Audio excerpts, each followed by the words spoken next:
Alberta's pride. Hey, ho, hey, ha, ha. Good morning, good afternoon, good evening, wherever you might be in the world. You're watching the Tommy Temper Show.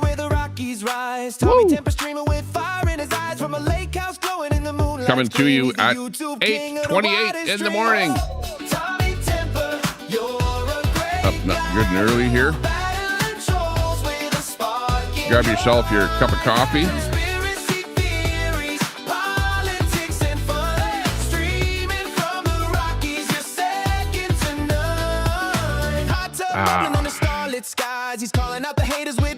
That coffee's good first thing in the morning. Tommy's got the mic, keeping it tight. Oh, Tommy Temper, you're a great guy. Battling trolls with a spark in your eye. Conspiracy theories, politics and fun. Streaming from the Rockies, you're second to none. Lake house vibes where the mountains meet the stream. He's dodging all the trolls like a champion dream. From Alberta's heart, he's lighting up the night.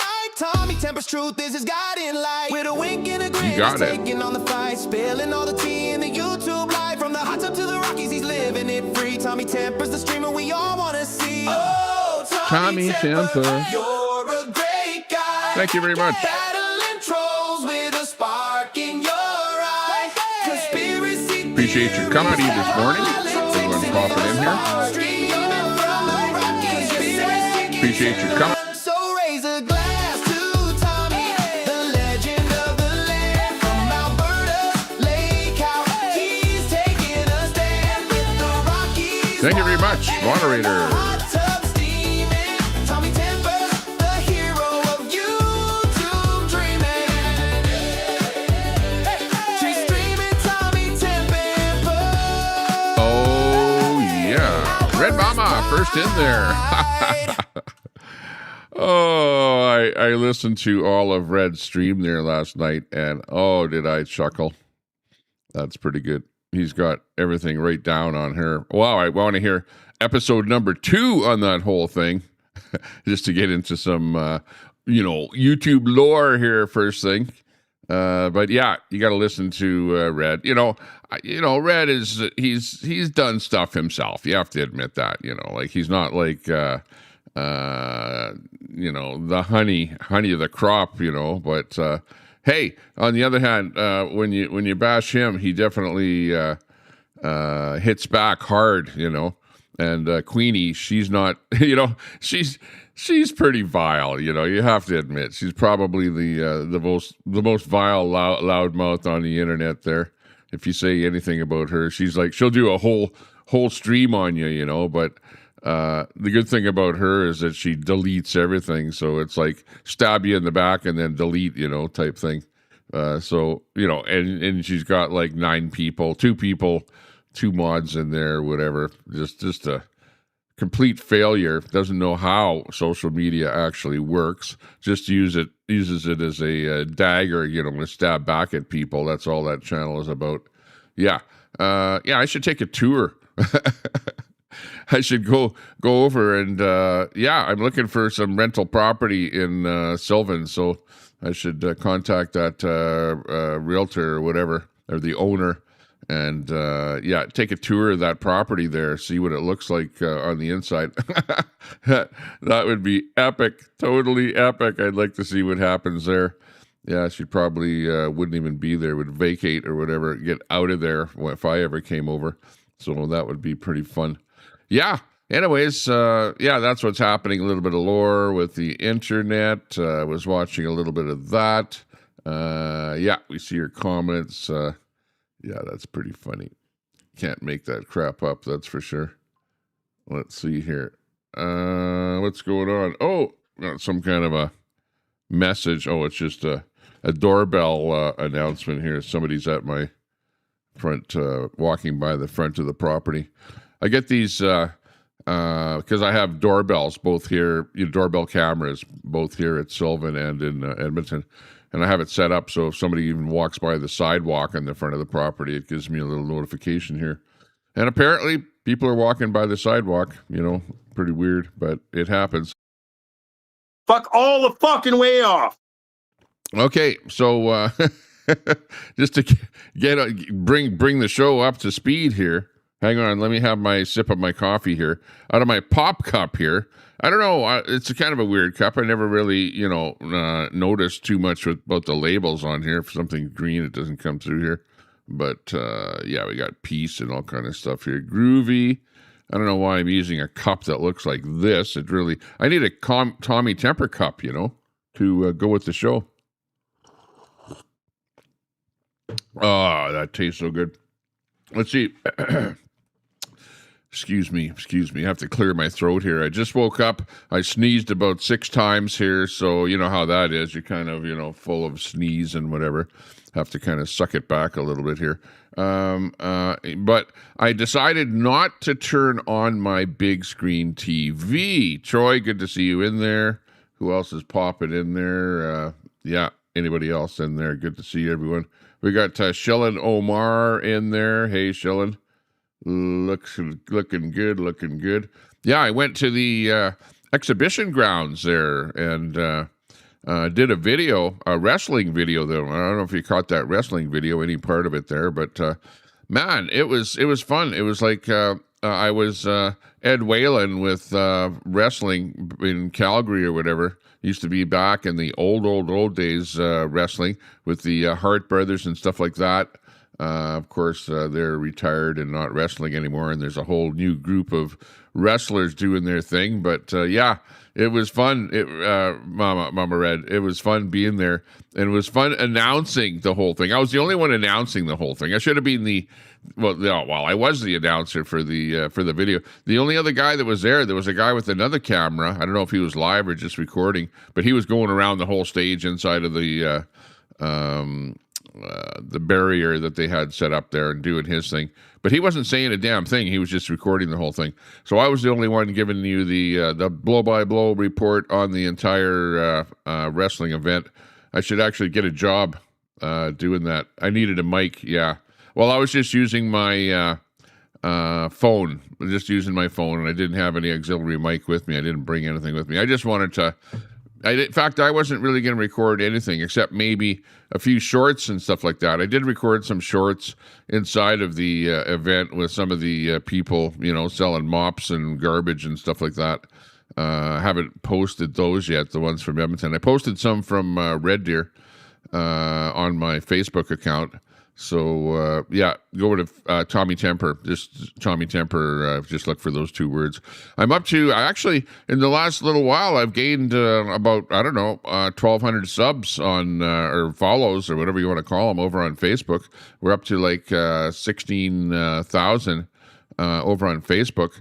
One video I did got over 500,000 views on Facebook, and a lot of my Facebook stuff gets literally thousands or tens of thousands of views.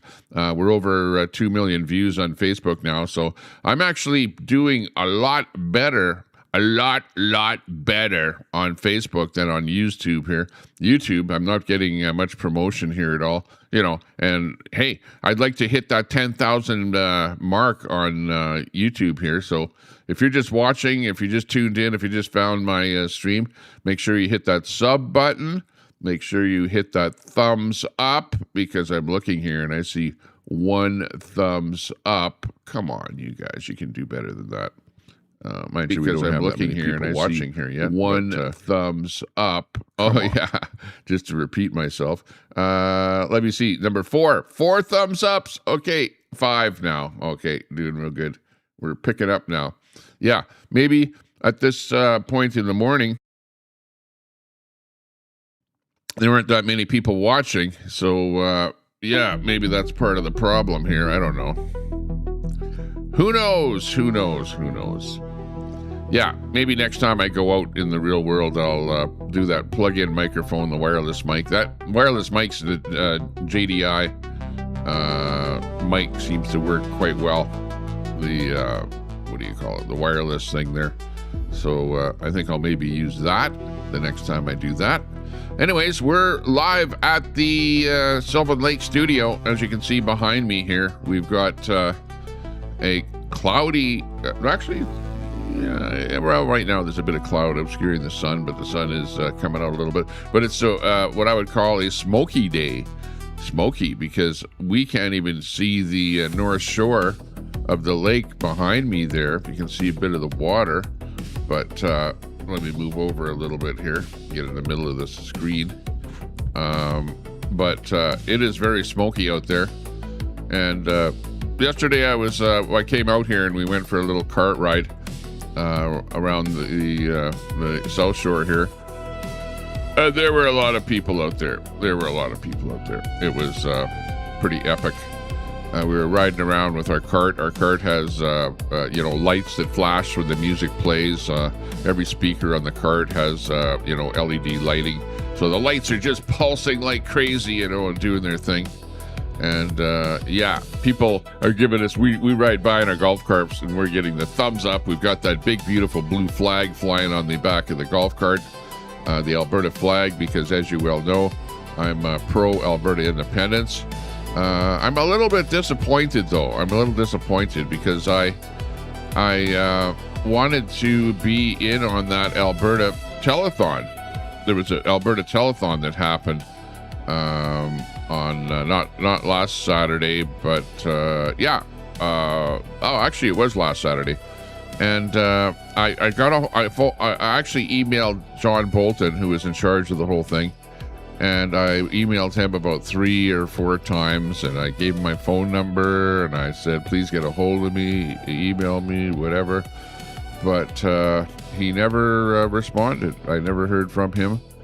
And, I found out later that I was actually listed as somebody that would be restreaming the event, but I was pretty dismayed at not being contacted and not being invited to the event. I was I felt kind of ostracized from the live event there. So I ended up going to Red Deer to the Westerner Days and attending the exhibition there and doing that instead of restreaming and being part of the whole event there. So I don't know, maybe it's my background. Maybe it's because I went to Ottawa on the convoy. I don't know. Maybe it's because I went to Ottawa with the oil and gas convoy.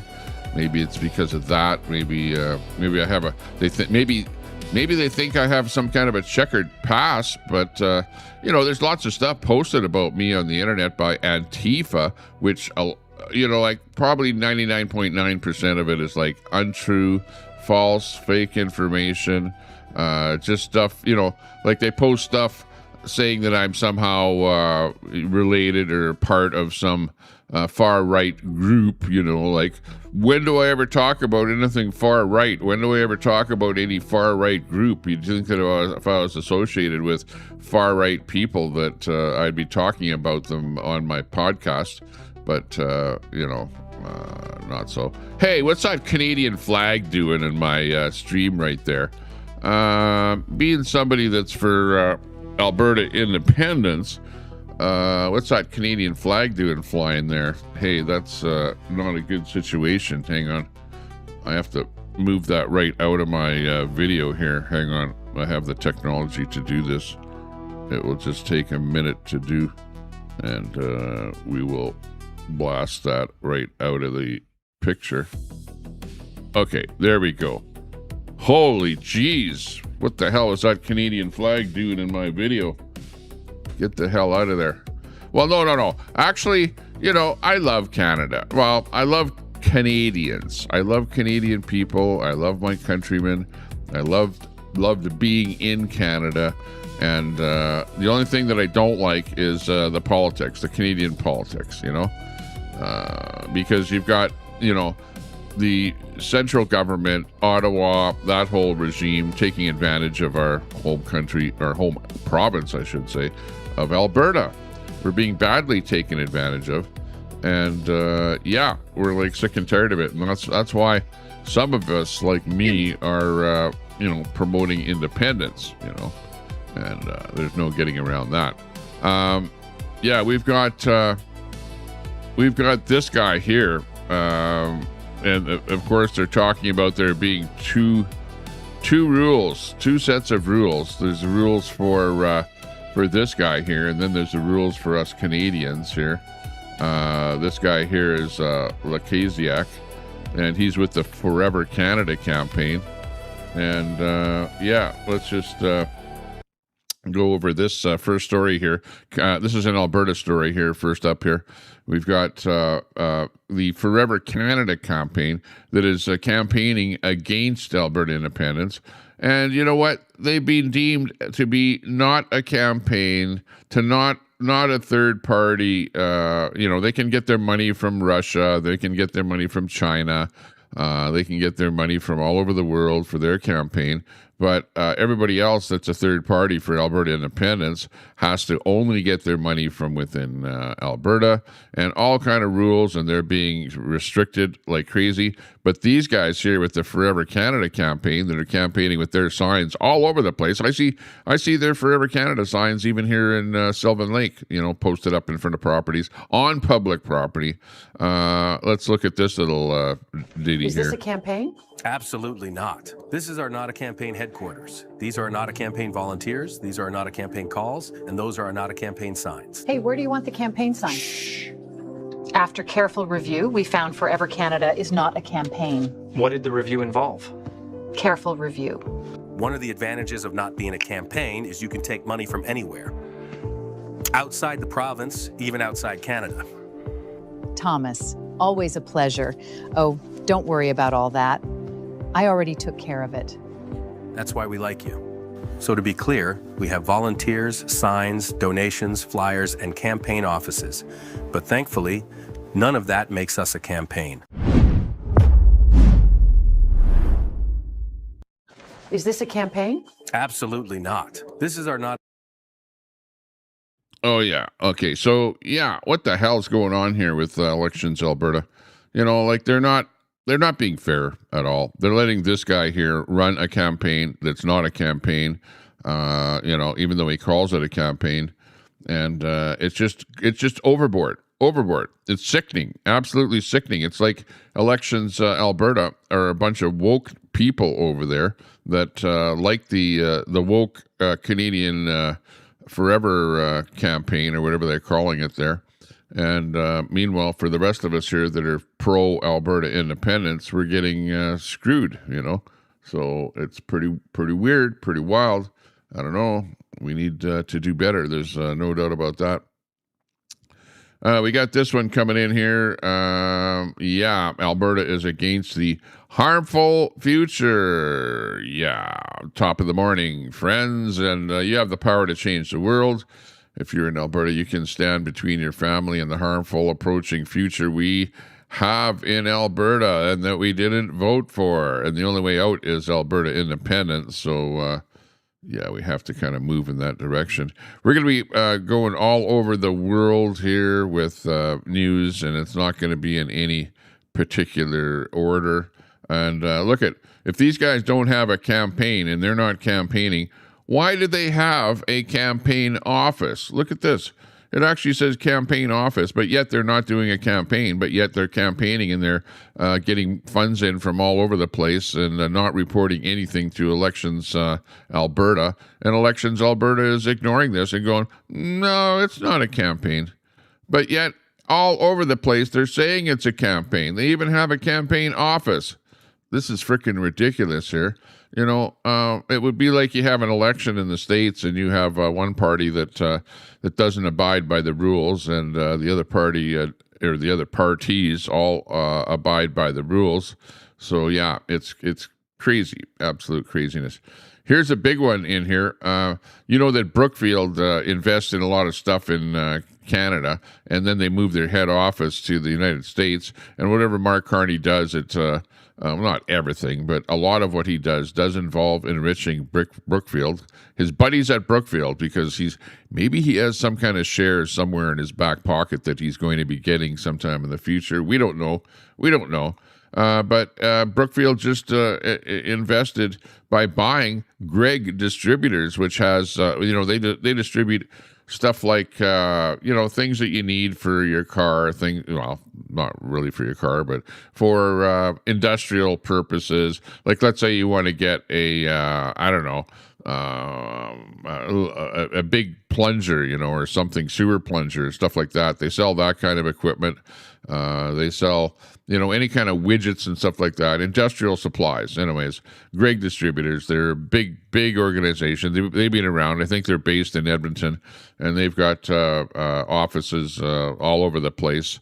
And, they Brookfield bought Greg for $1.6 billion. It's like chunk change for Brookfield, and they're taking over businesses.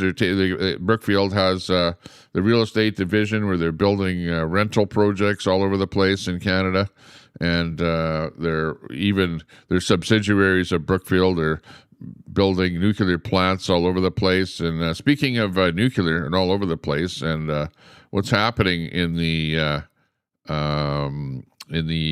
Russia?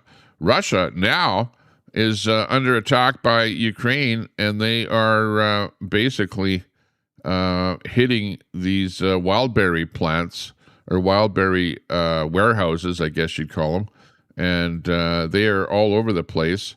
And I think they've hit, as of yesterday, about 3 wildberry warehouses, and they're like huge. Wildberry is the Amazon of Russia. Okay, so Ukraine has hit back at oil refineries, okay, and taken it out so that there's lineups at gas pumps all over the place, and the gas is like really super risen in price over in Russia. And now you've got the wildberry, and you've got people, that have products in, let's say they import Chinese products, or they manufacture their own products, and they sell them through the wildberry, which is like Amazon, right? And it's like, imagine Amazon getting a complete giant warehouse nuked, or bombed, I should say. I shouldn't use the term nuked. But the people over there are just totally pissed off at, getting all of their stuff wrecked, whatever. Have to put this at a low, whatever, small picture here. But I'll just read off what the people are actually saying here with this whole thing. But they're pissed off. They're pissed off because they're losing a lot of revenue from their widgets that they're selling and stuff like that. So let's watch this here and see what they have to say. Well, because my condition, I can't let people see. Everything is burned down. Yeah, the whole warehouse. People have started asking. Nobody's going to give anything back. What upsets me the most is getting run to hell.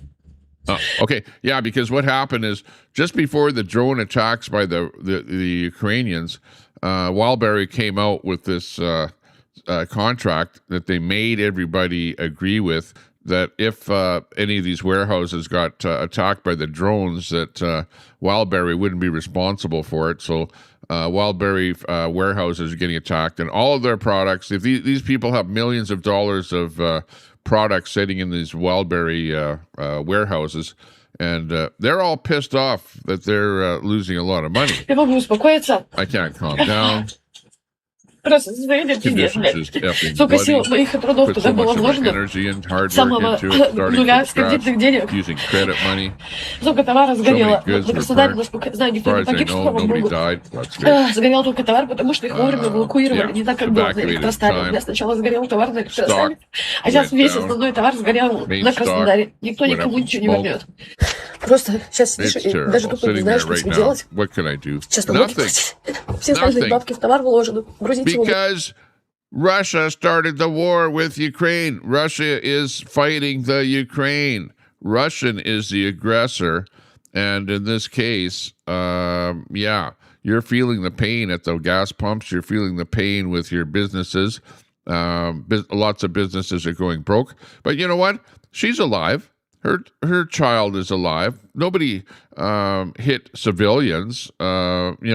It's the warehouses that are going up in smoke. You should be thankful that you're still alive, that your family is still alive, because Russia is going over and bombing residential buildings in the Ukraine and killing civilians over there. Like numerous accounts of Ukrainian people being killed by Russia. Бесполезно на склад Валбериса. С чего платить? I don't know what to pay with. She doesn't know what to do. She's crying. It's a failure. Очень вас попрошу, если у вас есть какая-то возможность, просто забрать все оставшиеся остатки. Там немного, там много, что 300 штук, наверное, не осталось на складах. Что осталось, я не знаю. Я вам просто прикреплю ссылку на магазин. Если вдруг вы можете хоть как-то поддержать, чтобы просто тупо эти налоги закрыть. Я буду вам очень сильно безмерно благодарна, потому что тупо я сейчас даже не могу сообразить, что дальше делать. Если честно, даже нет сил реветь. Вот правда. Второй склад ВБ. Там тоже были мои товары. Мне страшно считать убытки. То, что творится на душе, просто пизда. Вот я вам серьезно говорю. Я так заколебалась собирать себя заново. Обнуляться, блядь. Инвалидность, создание собственного бизнеса, все по жопе, война, переезд, новая страна, без гражданства, просто с нуля, жрать нехер, жить негде, блядь. Прошлым летом я работала так, что несколько раз я просто... у меня была истерика, потому что у меня не было времени помыть голову. Потому что я копила на вот эти деньги, чтобы создать свой бренд, чтобы запустить свой товар, чтобы его создать. Сейчас все идет по одному месту, и снова не по твоей вине. Это, вот, блядь, вот эти подъемы в 4:30, вот это, блядь, непосильная работа, труд, это похота, это все. И потом просто вот в одночасье по какой-то непонятной причине все горит нахуй. Что можно сказать? Не такие метели, ебало метели. Прорвемся, друзья мои. Поплакали, покакали. Идем работать дальше. Poo. What? She had to cry and have a poo. Speaking of poo scissors, how you doing? You should have come down to the wrestling match, Pooh, there. We would have had fun there together, commenting on that whole thing. By the way, Pooh's a good friend of mine, Pooh Scissors there on the internet. Good. It's a tip of the cup to you there this morning.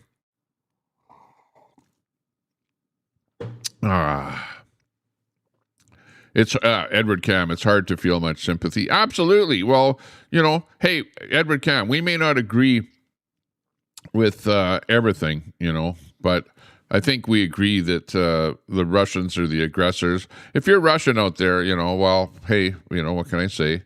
What can I say? You guys are going, well, yeah, Ukraine started it. No.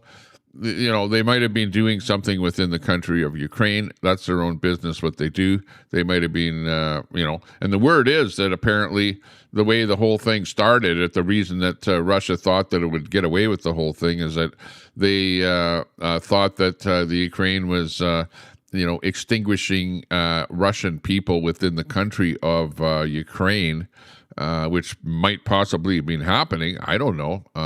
But as far as sending people, troops, and everything else and being the aggressor, Russia started the war. They didn't even call it a war. They called it a special operation, right? That's how it started. But Russia has lost over, I don't even know where it's at now. It was 1.2 million soldiers. That's how many soldiers that the Ukraine has that Russia has lost trying to fight this war with the Ukraine. It's not working. It's a failure. It's a complete failure. The Ukraine is extinguishing Russian soldiers with drones, right? They're sending drones in, right? And buzz, the drone is buzzing right in and, extinguishing the Russian soldiers. You've seen it over and over and over again. They do in over 1,000, probably 1,200 soldiers every single day at this moment with this war. And Putin, he doesn't care about people. He doesn't care how many people are done in. He doesn't care at all. He just wants to win this war and he wants to take over the Ukraine. I will tell you, it will never happen from what I see. I've been watching this war very, very closely, and the Ukraine has built up such a force with those drones that there's no way that Russia is going to be able to take over. In fact, Russia is hurting economically because they're all, almost all of their refineries have been attacked and put out of service. I don't know what their production of oil is out there now. They're not exporting any oil. They've taken out a whole bunch of Russian ships that export oil and other, goods out of Russia. They're just going, Ukraine is winning in so many different ways, that now they've taken out, the refineries, the ships, the docks, places where they can, export oil. They've taken out trains, and now they're taking out the wildberry, the Amazon of Russia. So it is just crazy as to what's going on. It's like they're economically defeated. Russia is economically defeated at this time. In fact, if it went on any further, if it goes on for a few more years, Russia might be just plain taken over by little Ukraine, and Russia will be owned by Ukraine, and Ukraine will be owning Russia. They've definitely owned Russia financially here at this moment in time. And Ayatollah, hey, good to see you. Good to see you. Nice to be in there. Yeah, killed and injured, whatever. Well, the numbers are up there. I haven't seen the latest ones here. I probably have. A few months ago, it was like 1-2 million people. And lots of tanks are being taken out. All the things that they're using to fire. Lots of that stuff. Radar and stuff like that is being taken over. Just crazy here. Yeah, and those Russians are not happy. They're not happy because their livelihood is being taken over. Let's listen to this lady here, see what she has to say. Explain to me, when will this effing nightmare end? When will our government stop playing games? First, my husband was killed. Oh, he was probably in war. Then I threw myself completely into work. On wildberries, I lost 2 million rubles last year. I had to figure out how to take out working capital. Then the bank effed me over because of a credit holiday. Oh my gosh. Because I took just 1 month of a credit holiday, they threw an extra 700,000 rubles on top of it. Just for effing nothing, I threw it down the drain. Because I couldn't close this loan, I had to take out a new loan. Effing debt trap. Then the contractor scammed me. Now all of my remaining inventory in Wildberry warehouses is burning down. I've lost huge amounts in a single year. Plus, I've acquired 4.5 million in loans, not even counting the mortgage. What else? What? How much worse can it be? She's complaining. Maybe that's enough. Yeah, she's complaining about money. Meanwhile, Russia is killing Ukrainian civilians on the other side, okay? She's alive. Her husband's not alive because her husband probably went to war against the Ukraine and probably died. It's like they call it a meat grinder, right? Anybody that gets sent to the front line, in Russia, ends up, they call it the meat grinder, where the Ukrainians just send drones in there and just, it's just a drone against human meat grinder there that's going on. And, she's complaining because she lost a lot of money. And, these influencers are getting on there and they're all complaining about losing money. Oh, I lost this money. It's all about money. But on the other hand, on the other side, it's pretty much Ukrainians are being bombed, residences are being bombed, high rises are being bombed. They've pretty much bombed all of the infrastructure that they can over in the Ukraine. So now they're going after the actual people. Unbelievable. We got more people popping into the chat. Hey, thanks for joining us. We got CS in there. Good to see you. We've got Jim in there, popping in there. Jim, Mama Red, of course, is in there, popping in and out there. We've got, who's that? That's one of our, we got Edward Cam in there. We got Ayatollah of Alberta. It's Masad in there. Hey, good to see you. Oh, hang on. We got your friend in here, too. Fuck all the fucking way off. Yeah. We got Kit in there. Hey, Kit, good to see you. And anybody else we might have missed in there. We got Troy in there. Hey, good to see you. We got Omar in there. Shelhan Omar, good to see you as well. I don't know which side of the fence you're on there with this big Iranian situation going on there between Iran and the United States, but that war is going on hard. Yeah. Oh, we've got my good friend Alberta Radio, and he's saying that in Alberta here, because we produce our own gas, okay, so we're being charged the world price, which is so inflated, and we produce our own gas right here. We refine our own gas. You know, it's like you guys in Texas there too. So why not give us, instead of $1.82 or $1.70 or wherever it's at right now, $1.60, you know, a liter gas in Canada here in Alberta, at least in Alberta. You know, we don't really care that much about what happens in Ontario or whatever. Quebec, you guys are on your own because you guys want to go green windmill and that kind of crap, and you're like anti-oil. But here in Alberta, we should actually lower. Our provincial government should lower the price for me and all the rest of Albertans to like a buck a liter, okay? Subsidize the price of oil at the gas pump to $1 a liter. That would be the best thing that would happen here. Let's hear what Alberta Radio has to say about this pricing here. Are you guys all happy right now? Did you wake up to the gas prices in Edmonton? Oh yeah, this is a liberal NDP, left-wing Marxist city that nobody gives a shit about, and even the premier's not doing anything about this, which is blowing my mind. Okay, so let's recap here. The provincial and federal governments removed the excise taxes on the gasoline, so therefore the liter of gas should be at like $1.10. Really. The other thing is the gasoline provided at Alberta fuel pumps is refined here in Alberta, provided by our oil sands. Therefore, we provide our own fuel to our pumps. Why are we paying for problems that are happening in another country? Oh, it's because we're part of OPEC. Yeah. Oh, that's right. OPEC dictates. You know, that's not right. That's actual financial extortion on the citizen. Yep. When Albertans are paying for problems in another country that has nothing to do with us. That's right. We don't get their oil. We don't get their gas. We don't get nothing from them for our pumps here. So why are we paying the price? Exactly. And then wrap it up with immigration. Well, you have foreign interests that come in, get into boardrooms of these franchises, take over the directorship, take over the board, and the next thing you know, they're dictating the prices to all of us because they feel like it. There's no taxes on the gas right now, guys. It's been suspended, temporarily suspended for the summer. But yet, these guys want to jack it to 180 just because. You know, the price, go look at the price per barrel right now.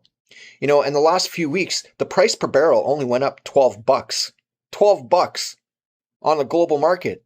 And that's what, $72 from the $60 a barrel that it was. So $72 a barrel, even if it went to $80 a barrel. Look at back then.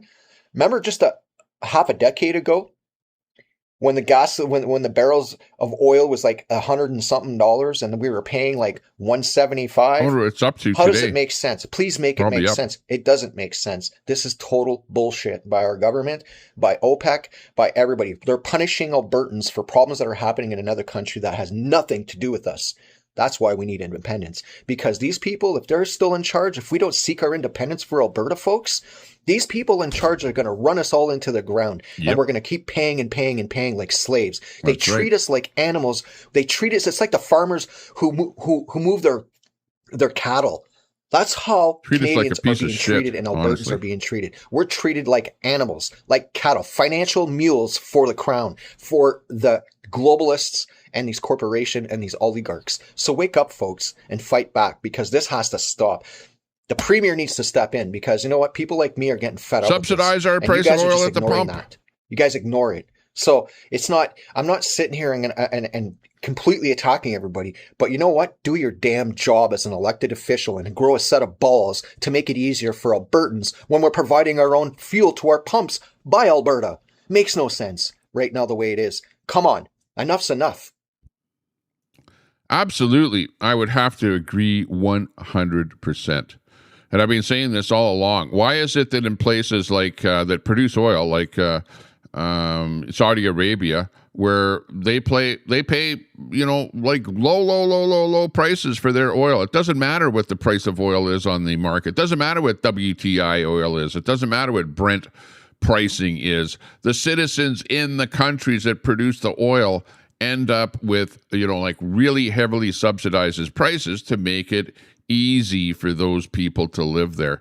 But that's not happening in Alberta. We're sitting on probably one of the largest supplies of oil in North America, and same thing with the United States. You guys are too. And in fact, we're actually shipping over 2 million barrels a day to the United States, right? That's how much oil that we have here. But yet we're paying through the nose. We're paying world oil prices for our oil at the pump. It's an atrocity, unbelievable that that's happening. We don't like it. And, something has to be done about that. We got Professional Chicken Nugget in the chat. Hey, nice to meet you. Nice to see you. I'm not sure who that is, but good to see you. Troy, thanks a lot for being a mod in the chat there and keeping a check on everybody. We got Brett in the chat. Now people are starting to figure it the fuck out. Yeah, I found a $20 bill there yesterday. Here's a view of it here. Actual $20 bill, a Canadian 20. I found one. It was sitting on the ground there. I don't know, maybe somebody lost it, but I picked it up, and I'm $20 richer there today by finding that one. Yeah. Yeah, it's about all it's worth these days. It's actually worth, before Carney got in, a Canadian dollar was worth 73 cents to the American dollar. Now it's down to 70 cents to the American dollar. Hang on here. Let me do a quick search here for oil price here. Hang on. Oil price. Hang on. I have to actually check and see here because, WTI crude. Let's click on that one here. That's a good one to check out. Let's see. We have popped up at this moment in time to $92. WTI crude is up to $92. So the chart is definitely showing that the WTI crude is popping up and on an upward trend, especially with Trump and everything is going on with Trump. Hang on here. Maybe I can bring up this chart here. Yeah. Oh, geez. Yeah. The actual chart. Hang on. Forget it. Anyways, it's on an upward trend like this. Well, actually on the other side like this. And it's at $92. Brent crude is, which is that pricing is used in the Europe, is up to $100 a barrel. So 91 is actually quite a bit. It's only $10 from or $9 from being actually 91.86 is where it's at right now. So $9 more and it'll be over $100 a barrel again. And it's on an upward trend. It's not downward. The trend is your friend. And if you're investing right now, you want to be investing in oil and in Brookfield. Brookfield stock is also going up there. So that's where we're at with that whole thing right now. It's going up like crazy. Exactly. Let's see what else here. Did you know? I'm just going through some of the stuff just coming up on my timeline here. And of course, a lot of Alberta independent stuff popping up here. What's this? Canadian Blood Services calling for donors. Oh, you have to be kidding me. I don't know what this is all about here, but it's not looking good for that organization, that's for sure. If they have, what's with this here? Are they calling for donors in Canada for blood services? And then they put this Canadian Blood Services calling for donors because there's a serious drop in supply. And what? Is this the best photograph that Canadian Blood Services can come up with to get everyone to donate blood? You're kidding me. You're absolutely kidding me. I don't know why they post stuff like that, but get off the pot, as we can say. Can it get any worse? I don't know. It can't get any worse. What's this one here? Keep calm. What's this all about here? Keep calm, and let's stick it. What? To Trump any way we can. Is this the new Canadian thing here? This is the Federalists and the Liberals and the NDP. They're all about like stick it to Trump any way we can. I'm not in agreement with that. We have to get along with the United States and not stick it to anybody. We need to be kind. We need to be good. We need to be like nice to everybody. And but basically, maybe we're doomed. I don't know. Maybe Canada is doomed. We're a doomed country. Let's listen to this little ditty here about why Canada is in such bad shape. The country's going to be able to survive another 4-year round of liberal, utopian, globalist, environmentalist, net zero catastrophe. And so don't be thinking that Carney's a new guy. And don't be thinking that his stellar resume indicates that he's going to produce some kind of economic revival in Canada, because all the evidence points to the fact that he's going to continue to pursue the net zero delusions that he's already established as the center of his entire edifice of thought. And if you don't believe me, and maybe you don't want to or can't, or you doubt me, read Values yourself. And then you'll see. Read the first 3 chapters and the last 3 chapters, because the middle of it's just boilerplate. It's only there to make the book thick instead of pamphlet length. That's what you do into Canada. Read his book, Values. An hour of reading and you'll figure out who Carney is. Now, if you believe that carbon dioxide output on the part of Canada constitutes an existential threat of the sort that requires us to become poverty-stricken over the next 40 years, well, we virtue signal about how the planet could be saved while doing absolutely nothing about actually addressing any true environmental problems, then Carney's your guy. Exactly why Carney is not my guy. That's why Alberta independence is the only way out of this situation, because we can't get rid of the Liberals federally at all. We can't, because they're bringing in so much mass immigration, and every one of the immigrants that comes into Canada is gonna vote Liberal because the Liberals were in power when they were let in. So all of those immigrants that came in over the last 10, 15 years, whatever, are going to be voting a Liberal. And that's all there is to it. We're a liberal country. We're like a giant California here in Canada, except for little old Alberta and a little bit of Saskatchewan. But pretty much all the rest of Canada is liberal, and we're the only little conservative, as like in the States, it would be Republican, right?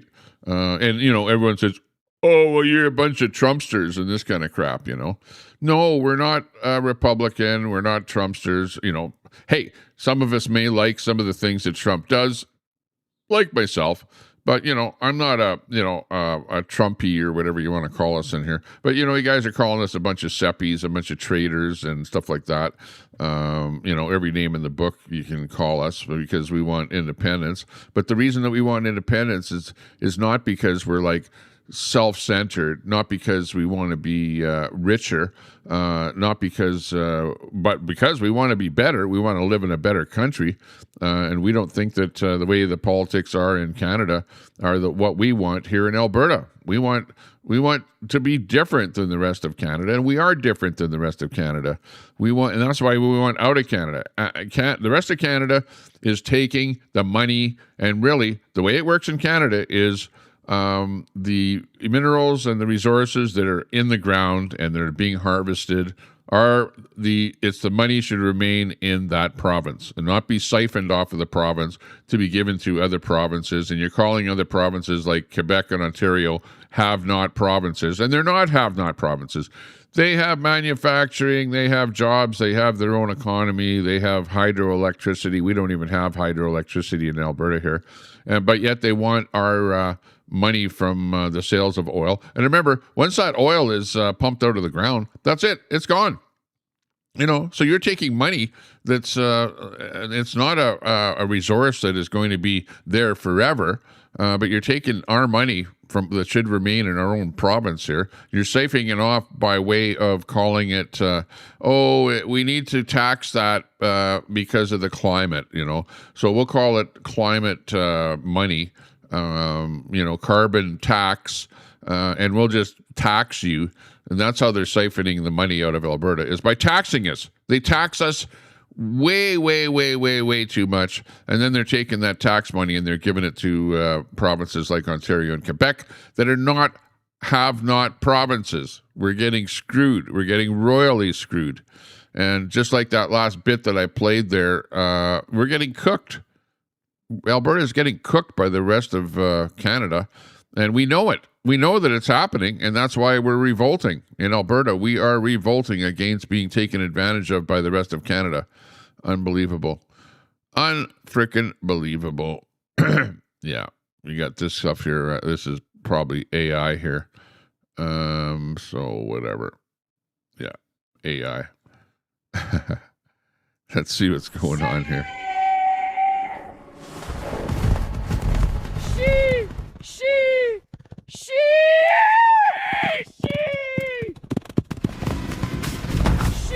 This is in Yellowstone. Oh, the blue hair. She. Little in. Oh, and the raccoon comes and takes the McDonald's bag. Let's watch that again. This is Jarrett Vick visits Yellowstone. The blue hair and the McDonald's doesn't last very long. She. I don't know how people come up with this kind of crap here, but yeah, that's your AI clip of the day here today. Yeah, it's pretty wild. Absolutely wild. See what else we can come up with here today. Maybe let's move on to things bigger and better than what's happening in Alberta here. As I heard, the United States made some kind of a contract, I think, with a Middle East country there to produce, maybe it's to I don't know what it was, but it was regarding uranium and enriching uranium and building a power plant. So I don't know if it was UAE or what it was here. Maybe we'll come up with that story here. Saudi Arabia, I think that's what it was. Saudi Arabia. See if we can find out what's going on there. We have a surface-to-air missile that was launched, and Riyadh crashed into the residential area in Saudi Arabia. This came from Iran. Show you the video on that one here. This is in Saudi. They failed to intercept the incoming Iranian projectiles, prompting sharp calls for Riyadh, that's in Iran, to expel American forces rather than funding and shielding foreign military bases. Riyadh is in Saudi Arabia. Sorry about that. So, yeah, apparently the Iranians are bombing civilian locations. So we have that story just in. Not a good situation. You got AWACS launched and doing their thing. Saudi oil tanker. Again, we got this one story in here regarding a Saudi oil tanker. Saudi Arabia is now being blockaded by Yemen as a retaliation to its continuous, still ongoing 11 years of a blockade on Yemen. So you've got that happening, not really in the strait, but over just to the west of the strait there. And you've got that whole thing going on there. So you've got Saudi oil tankers going up. Now, that's just not the captain's roost, but man, that's the entire tanker going up.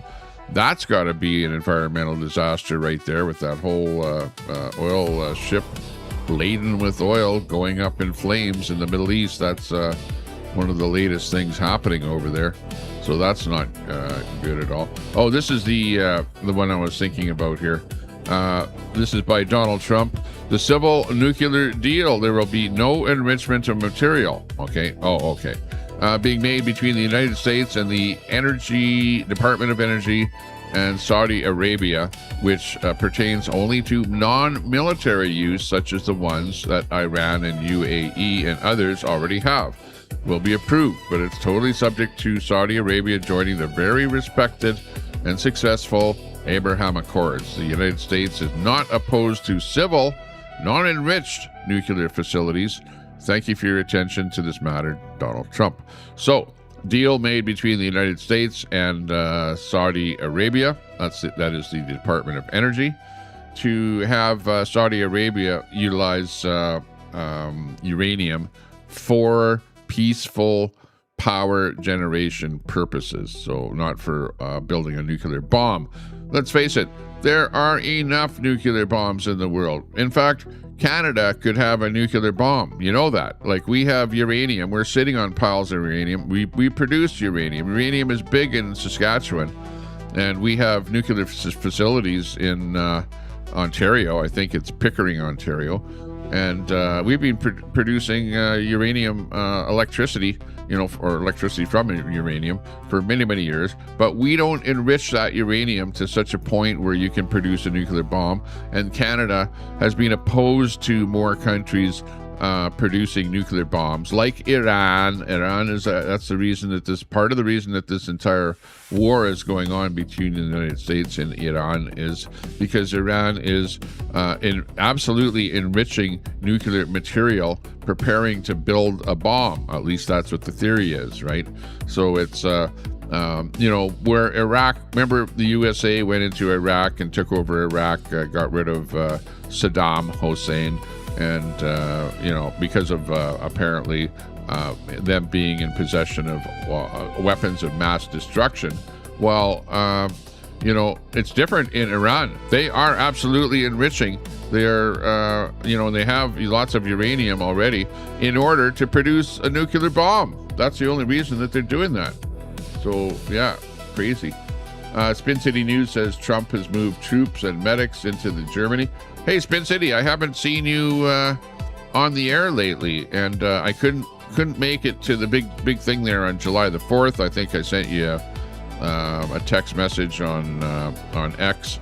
I had to end up going out on holidays with the family there, so I missed that. I'm not sure if you actually did that event or not, but you've been suspiciously off of the internet there lately, Spin City. So I don't know what's going on there. Not sure what's happening. What's this? What was it? Trump has moved troops and medics into Germany, though. You got that story popping in here. Let's see if, you got a link to that one there so people can check that out. Check out Spin City News, and he's got the Angry American doing his thing there. Nice to see you in there again. Thanks a lot for joining us here today. Do appreciate your company. We're just going over the latest news here with what's happening in the world. And here's the Fox News report on that whole deal with Trump's announcement. Let's watch this one here and see what Fox News has to say about this whole thing that I just read for you. Let's hear the Fox version of it here. Hang on 1 second. We'll bring it in here for you. Let's do it. So President Trump approving a landmark nuclear deal with Saudi Arabia, which will give American companies a major role in developing nuclear infrastructure overseas. The president addressing concerns about the nuclear proliferation in the Middle East with a Truth Social post moments ago, saying the civil nuclear deal, there will be no enrichment of material being made between the United States Department of Energy and Saudi Arabia, which pertains only to non-military use, such as the ones that Iran and UAE and others already have, will be approved, but is totally subjected to Saudi Arabia joining the very respected and successful Abraham Accords. The United States is not opposed to civil, non-enriched nuclear capabilities. So that's a little different than the deal we thought, and that has just been clarified by the president himself. Let's take a closer look. Essentially, this is a 30-year deal on nuclear. What's good about it? Russia and China aren't doing it. We're doing it. We're building it. It's our contract. U.S. company is going to build the Saudi reactors. That's going to be great. Could allow uranium enrichment in Saudi Arabia, getting kind of a mixed play on that. As you know, the UAE says, we'll take the nuclear program. You can enrich it and just bring it back. They're saying in Saudi Arabia, we'd like to enrich it, but we won't bring it up to weapons grade. The U.S. says there'll be safeguards there, but some say the IAEA protocol safeguards are not going to apply to this. We'll see if that can be clarified and if Congress will make them be part of that. If they're going to sign off on it, they're going to get this proposal and they have to sign off on it too. So just a quick idea. These countries down here, they can enrich, but they're not enriching. You got Brazil, you got Argentina, you got Belgium, and you got obviously Iran and Japan. So now over here, these are the ones that are doing it outside. So they have nuclear energy, they're enriching it outside. These are the ones, including France, England, Russia, and of course China, that do it themselves. They're considered known nuclear powers. There you go. So they're going to be the latest country that is going to be doing internal production of electricity by using nuclear material. Spin City, I saw that, or you said you had a small stroke. I'm sorry to hear that. Absolutely. We never like to hear anything like that, but it sounds like you're back. Let's see, a stroke, that would be where you just kind of black out and your brain doesn't get enough oxygen, and it's definitely a perilous situation. So absolutely sorry to hear about that. But sounds like you're back again. So glad to hear that you're back. Hopefully you're, that nothing mentally has been diminished and that you're back in service again, and that we can, now that you had that the medical services have looked into it, and hopefully you can get the help that you need with that. Sorry to hear about that, Spin City, in our chat there right now. Herman the Tosser, hey, good to see you popping in here. Let's see who else. We got Peachy in there. Hey, Peachy. We got Daisy popping in here. Lots of good friends that are friends of the channel. She-Hawk in there. Hey, good to see you. Looking good. Who else did I miss here? Susan in there. Hey, Susan, good to see you. Brett. Hey, where's Brett? I've been preaching this shit for 20 fucking years. Yeah, I know that, Brett. Yeah, I know. I've been listening to you for not quite 20 years. So but, President Trump approving a landmark nuclear deal. It seems like about that long. That's for sure. Let's see. Oh, yeah. Over the past 24 hours, only 3 commercial vessels passed through the Strait of Hormuz, while 4 tankers with Saudi oil were turned back in the Red Sea following threats from the Houthi movement. In Yemen, which are funded by Iran, which declared a blockade of Saudi ports at the same time. Ooh, it's not good at all. The United States conducted a 11th consecutive night of strikes against Iran, while Tehran retailed with attacks on American targets in other Arab countries there in the Middle East. The main observation is that both the architecture of regional relations itself and American security policy in the Middle East are changing.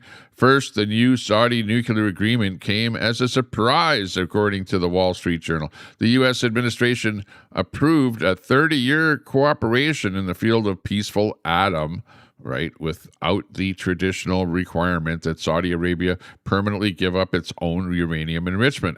The agreement also does not stipulate mandatory accession to the IAEA additional protocol. Thus, Washington is changing one of the key principles of its policy.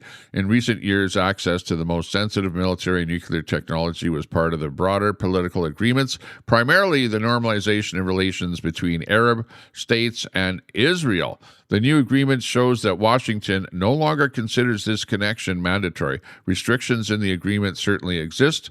For 10 years, Riyadh will not be able to develop its own enrichment technologies or buy them from other states. Oh, for 10 years. What, after 10 years, then they'll be able to do that? I don't know. The future facility must also be built by American companies without transferring sensitive technologies to the Saudi side. However, the main consequence on the agreement is that Saudi Arabia gets the opportunity to gradually build a technological base that will shorten the path to nuclear weapons in the future. If the political situation changes, the paradox is that these decisions are being made simultaneously with the military campaign against the Iranian nuclear program. The U.S. is trying to deprive Iran of the opportunity to expand its own fuel cycle, while at the same time opening the path to similar opportunities for one of its key regional partners. This weakness, the universality of the American Non-Proliferation Agreement, and gives Tehran additional political leverage. And on the story goes. Let's listen to this little report here coming in from, I don't know, ORM or something here. Let's cut to this little clip here and listen to the official report on that story here. Short clip. In general, we're not the only country in the world that offers nuclear technology. And when countries decide they want to pursue a peaceful civil nuclear program, we'd prefer them do it with us than do it with some other country. It allows us to have influence over the direction that it goes. It allows us to make sure that there are safeguards in place, things of this nature. And in the case of Saudi Arabia, they've been an important strategic partner for us. So it would make sense for us to enter into such an agreement. But obviously the details of it, once it's released, you'll see it, you'll be able to understand it. And more importantly, it'll go through its congressional review process, which is a key part of this, and so there'll be a lot more questions answered at that time. But in general. There you go. So, yeah, it looks like Saudi is going to be the next country with nuclear power, nuclear energy, and apparently they won't be using it to produce bombs. So that might be a good thing, might be a bad thing because maybe it's another country that might end up being like Iran there and going to the next step, which is enriching that material. And yeah, then we don't know what's going to happen. Let's see. What's the crisis? Some kind of a crisis going on in Saudi Arabia. There's basically they're fighting. Maybe there's low supplies of foods and stuff like that. I don't know what's going on there. Let's go to this clip here coming in from Saudi.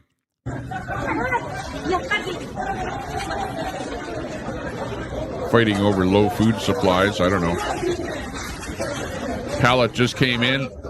Oh, they're fighting. Got bags of something there. I don't know what. They're following that pallet around the store there. All going for the big giant bags of, what is that, flour or rice or something. But some kind of a crisis going on there with low food supplies. With the war going on there. So, yeah, it's not looking good in Saudi Arabia there in that front. That story just in by Suleiman Ahmed from the region. Here's Trump, the Trump story here. Let's hear it from Trump himself here on what he is proposing there or agreeing to happen in the Middle East. Let's cut to this story here and show you what's going on there. Trump has agreed to, and he signed a nuclear agreement with Saudi Arabia. What's going on here? Despite the loss of blood and treasure and mounting political pressure at home. Americans don't want high gasoline prices, but they're not against the war. And Brett, tonight the administration has announced that the president has officially agreed to, just signed off on a nuclear agreement with Saudi Arabia. This would allow the kingdom to build a civilian nuclear facility for energy. The catch here is that American companies will be a part of building this out, which would mean billions of dollars in profits for American companies. It has to be approved by Congress first, where undoubtedly lawmakers will raise concerns about whether this could open the door to potentially other countries gaining access down the road to nuclear weapons. Brett. Lab in the North. There you go.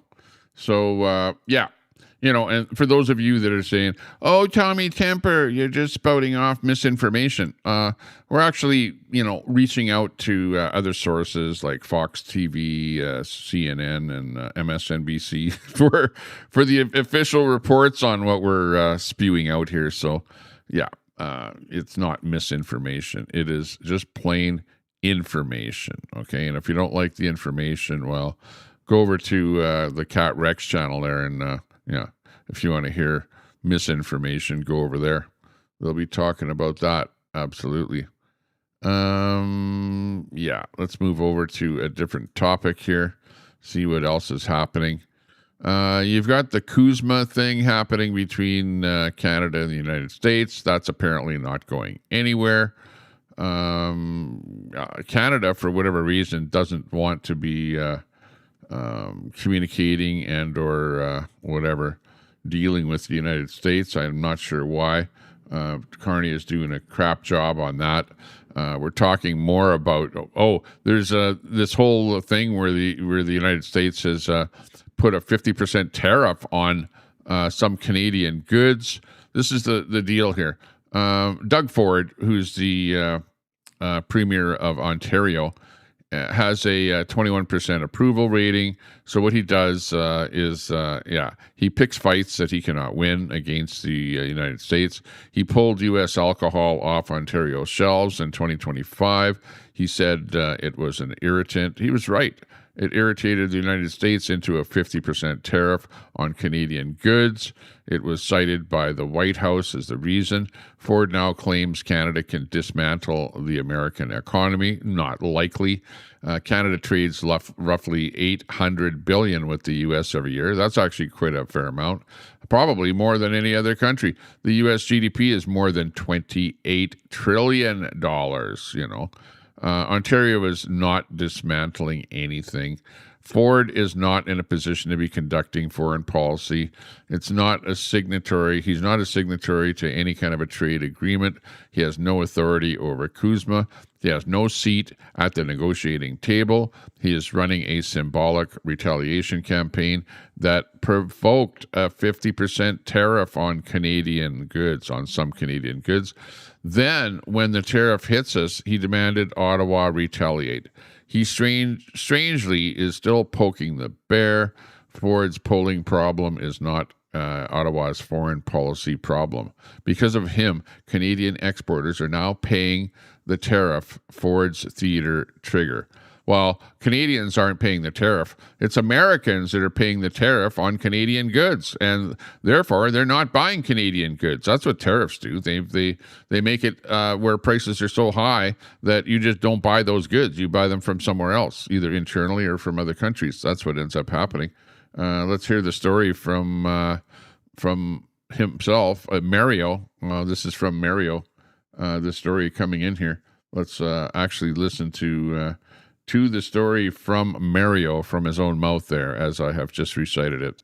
What I understand is $28 billion across the country. Majority is going to be here in Ontario.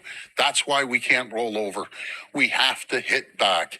We have to, rather than be on our back heel, as I said, we have to go forward, take the offense. We are an energy powerhouse. And we could dismantle the U.S. if we wanted to, if we all work together. No matter if it's the electricity, and I'm not speaking for the other provinces, I'm going to be very clear. The potash, the oil, we're their number one customer in the world. They need to feel the pain rather than us constantly feeling the pain. Doug Ford said that for Doug Ford and not for anyone else. He did it because his polling is very low. He's become very unpopular in Ontario.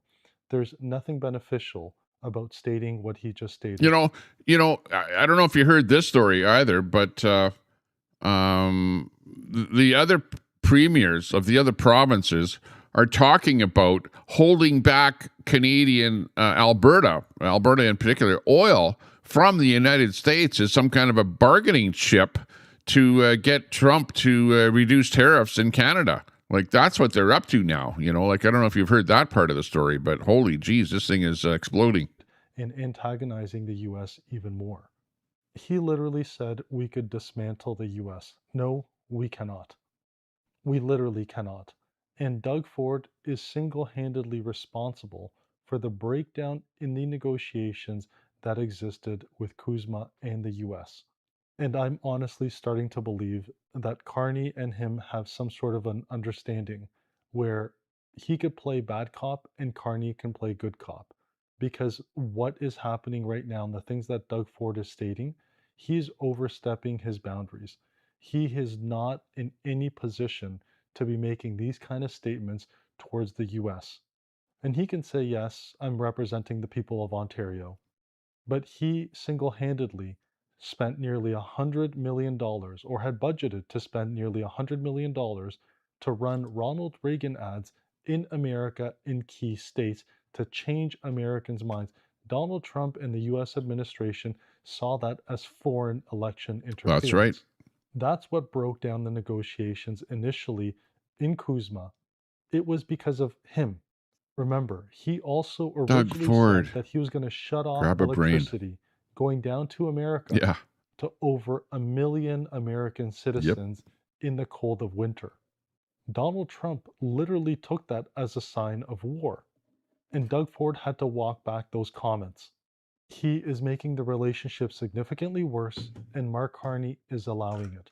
And all Doug Ford is doing is he's saving his polling, and he's also saving Mark Carney, because Mark Carney now has someone he can point to and say, look, it wasn't me, it was this guy over here. But the reality is, they have both failed.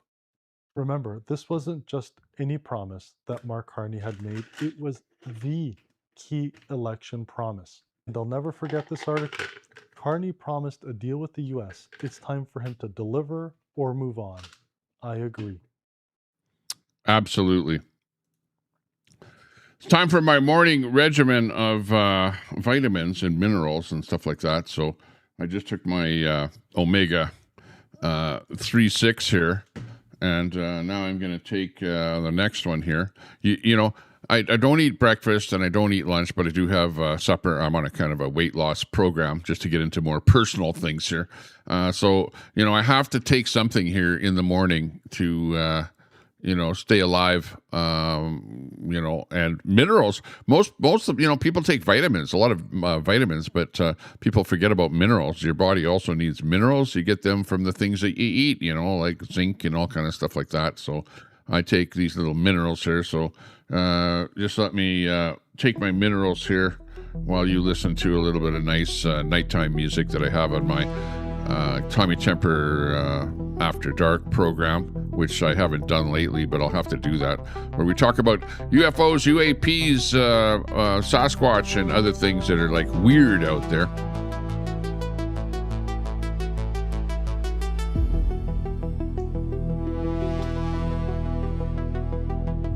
And look at that. I think I'm losing weight here. Actually, I am losing weight.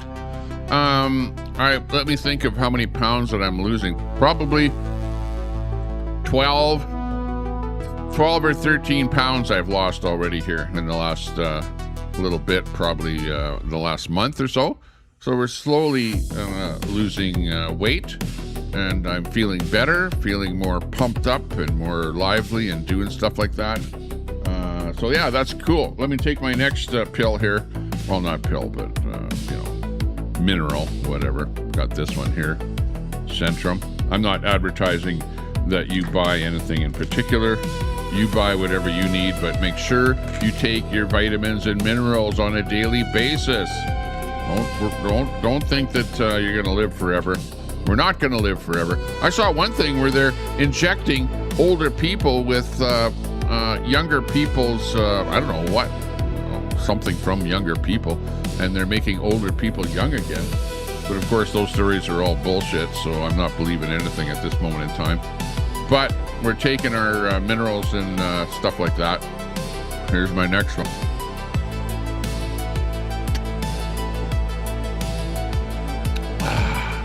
Oh. Okay, next one. Vitamin C. Even though I am getting a lot of sunshine, you can tell by my face here, getting one hell of a tan.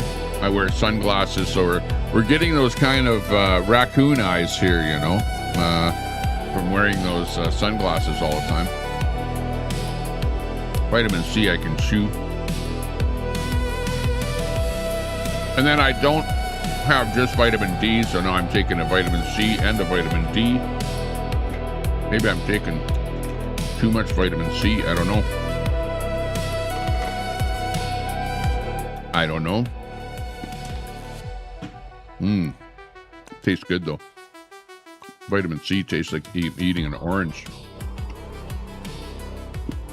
What was the blue one? The blue one was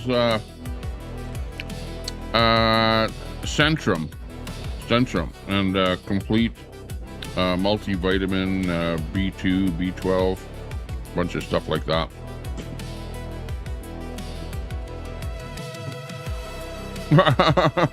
I know what you're getting at. No, it wasn't Viagra. It was not Viagra.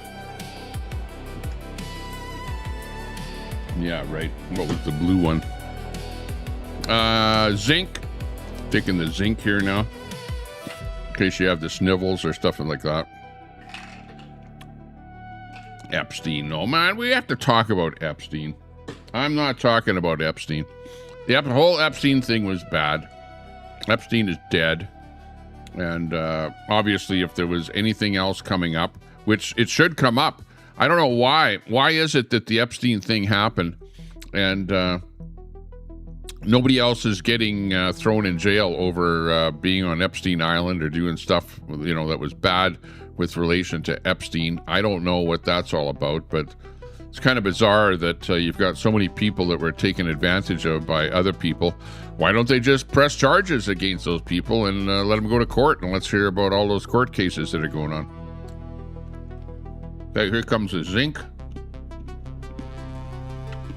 Hang on, I got 2 more things to take here. Hang on a second.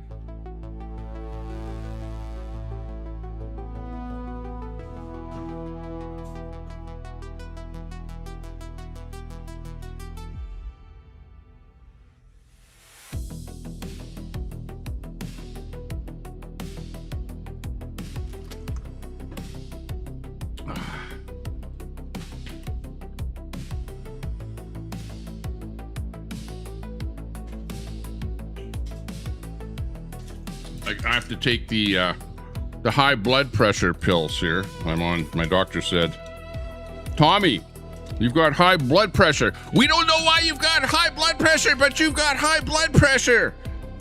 So, you know, I've got to take, again, it's a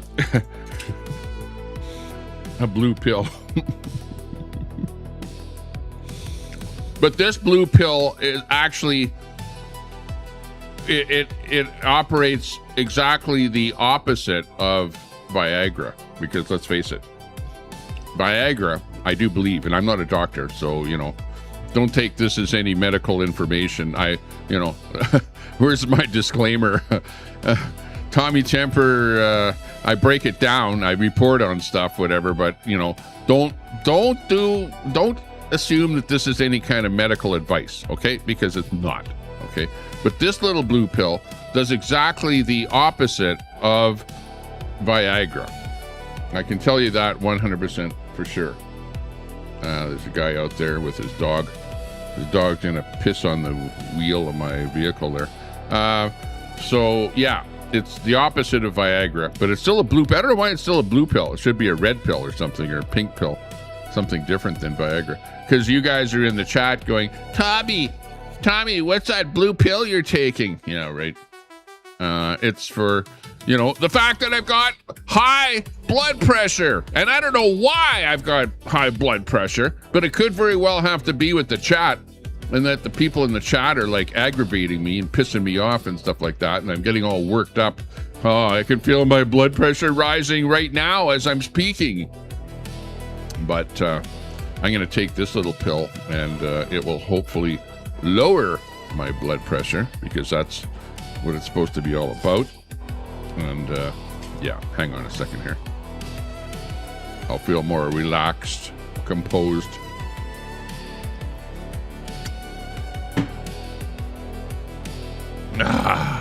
There you go. Hopefully that won't kill me. There you go.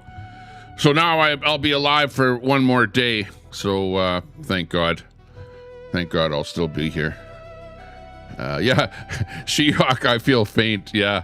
If you feel faint, that means that your blood pressure is not high enough, So She-Hawk, you might want to investigate taking Viagra or something like that will boost your blood pressure. You might need the opposite thing that I need.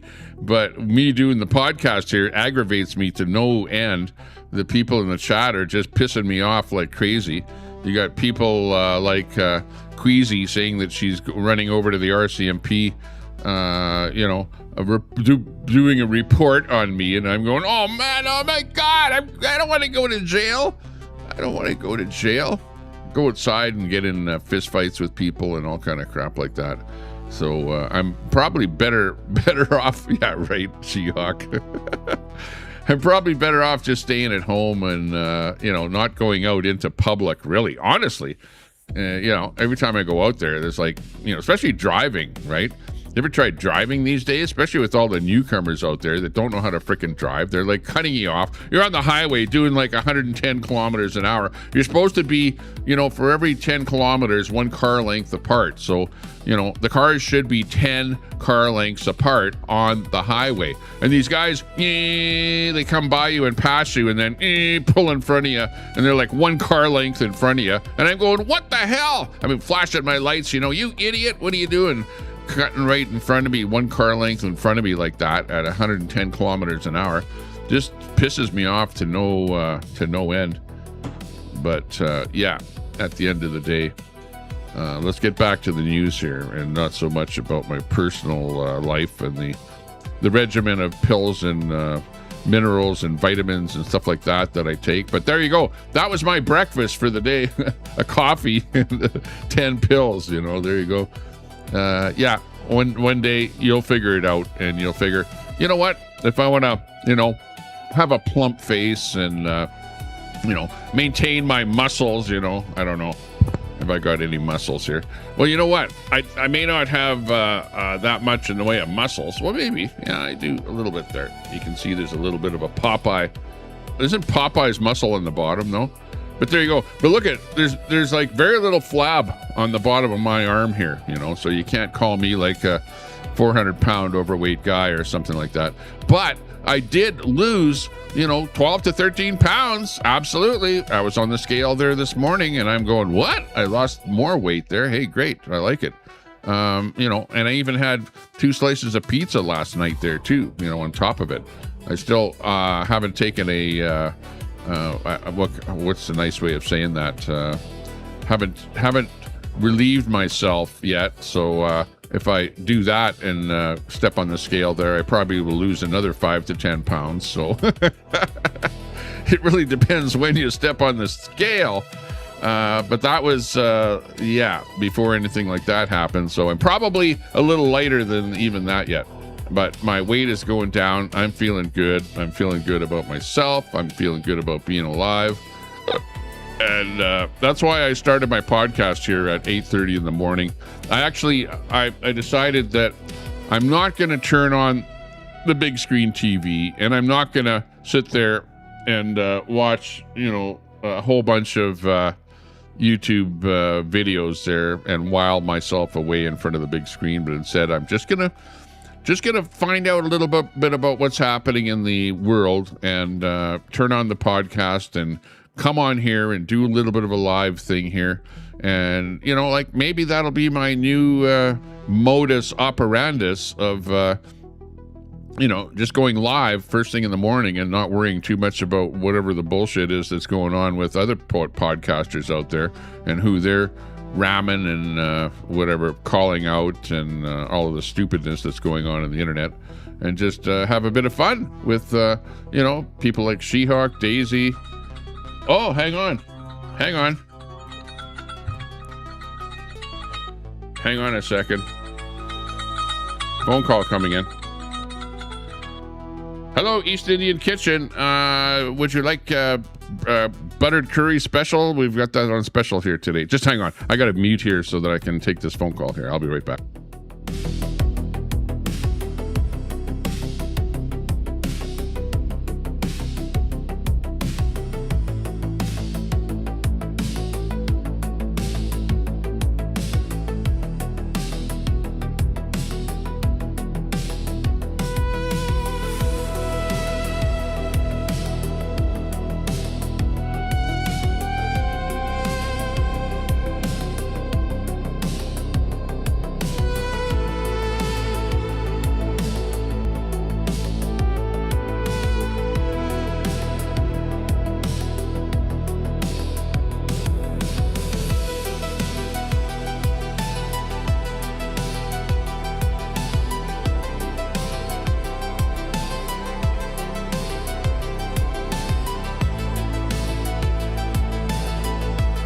Okay, just had a quick phone call to take there, so that's why my lips were moving, but I wasn't saying anything, which is pretty much my whole podcast, you know? My lips are moving, but I wasn't really saying anything. It's like, life goes on. Where's Brett? Come on, Brett. That tells me all I need to know. Yeah, exactly. Fuck, I hate stupid fucking people. I don't need you here. I don't want you here. It's irrelevant. Yeah, I know. Now, fuck off. Oh, jeez. Come on. Lay low a little bit there. You don't have to be so aggressive towards me here. You get my blood pressure up. You know what? If anyone needs blood pressure pills, it's Brett. You know, Brett, you should actually make sure you take your blood pressure on a regular basis there and make sure that it's not over what it should be. I've been preaching this shit for 20 fucking years. I know. I get it. Same thing with me. Pretty much the same thing. Oh, let's see what else is going on here. Yeah. Oh, let's listen to... no, actually, let's not listen to him. What about Carney? Yeah. Carney... The results from Carney in Canada show that Mark Carney cannot even negotiate his way out of a wet paper bag. You know, he hasn't done anything for Canada. He's a banker. He's not a politician. He's, he's used to spending money. Spend. You know, and everything that he spends, he calls like an investment. It's not an investment. It's money out the door. And it's taxpayers' money that you're spending. Basically, billions and billions and billions of dollars. And it is absolutely ridiculous. Really bad. So Mark Carney, we don't like anything that you're doing for Canada. You're not doing anything for us here in Alberta. You're not even building a pipeline. It's all bullshit. Your whole thing. Oh, we're gonna build a pipeline, but first you have to capture carbon. Build a multi-billion-dollar plant and capture carbon and pump it into the ground. And we have to increase those carbon taxes on all of your industries in Alberta. And you have to do all that crap, and then we'll maybe think about building a pipeline. Yeah, screw you, Carney. We don't believe anything that you say, and that's why we're pro-Alberta independence. Because, we don't trust that federal government at all. At all. Oh, okay, we got stuff happening in sports here with the Mariners, sports with the Jays, Donbass in the news, in politics.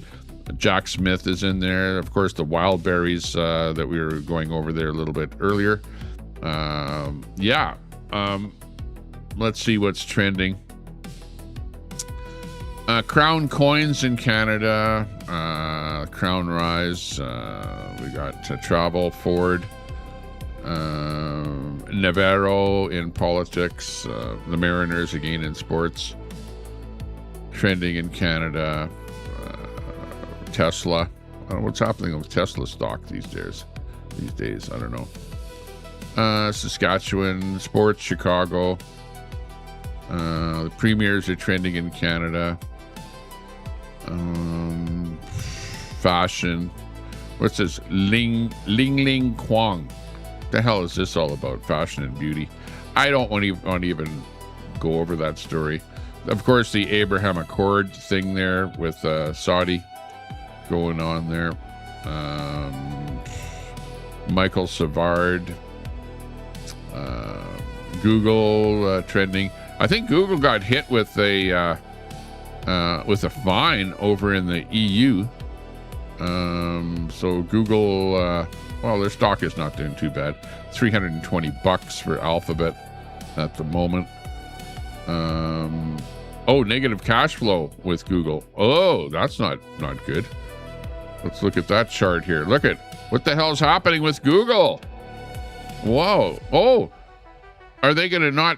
In fact, people are saying that because Google owns YouTube and the YouTube podcasters are saying that we're not making as much money as we used to on YouTube, which, I'll have to say that. I'm not getting as many super chats as usual. So Google's not getting their cut of my share here if I'm not getting as many super chats. And Google is actually reporting its first quarter of negative cash flow. That's not good for Google because, yeah, that's terrible. So what are they doing? They're cutting back on money that podcasters like me are getting from running ads on my crap there. So, yeah, that's probably why you're seeing more advertisements on my stream here. I don't know. Could be. We heard about, that they got some kind of a fine over in Europe there for whatever. I don't know what it was all about, but, they're always saying that, they're getting too much of the market share or some crap like that, showing you guys advertisements on washing machines and stuff like that when you talk about them, all kind of stuff like that. Yeah. Anyways, they're sweating bullets over at Google, and the stock is not doing all that well on a kind of I would say, a downward trend. If you look at this chart right here, they peaked out a little bit there, and then the downward trend is definitely right in there. The trend is your friend, but not with Google. You better sell your Google stock there before it drops any further. I would say that there's a good potential that, if you look at this chart and look at the very beginning of the chart, it might even drop to as low as you see at the beginning of the chart. So sell that Google stock right now while you can. For those of you that are investors, I would recommend that. And I don't own any Google stock, and of course, I would never take my recommendation for dick all, because I'm just bullshitting you most of the time, It's just a podcast here for fun, but definitely the people at Google are not happy today. Oh, terrible.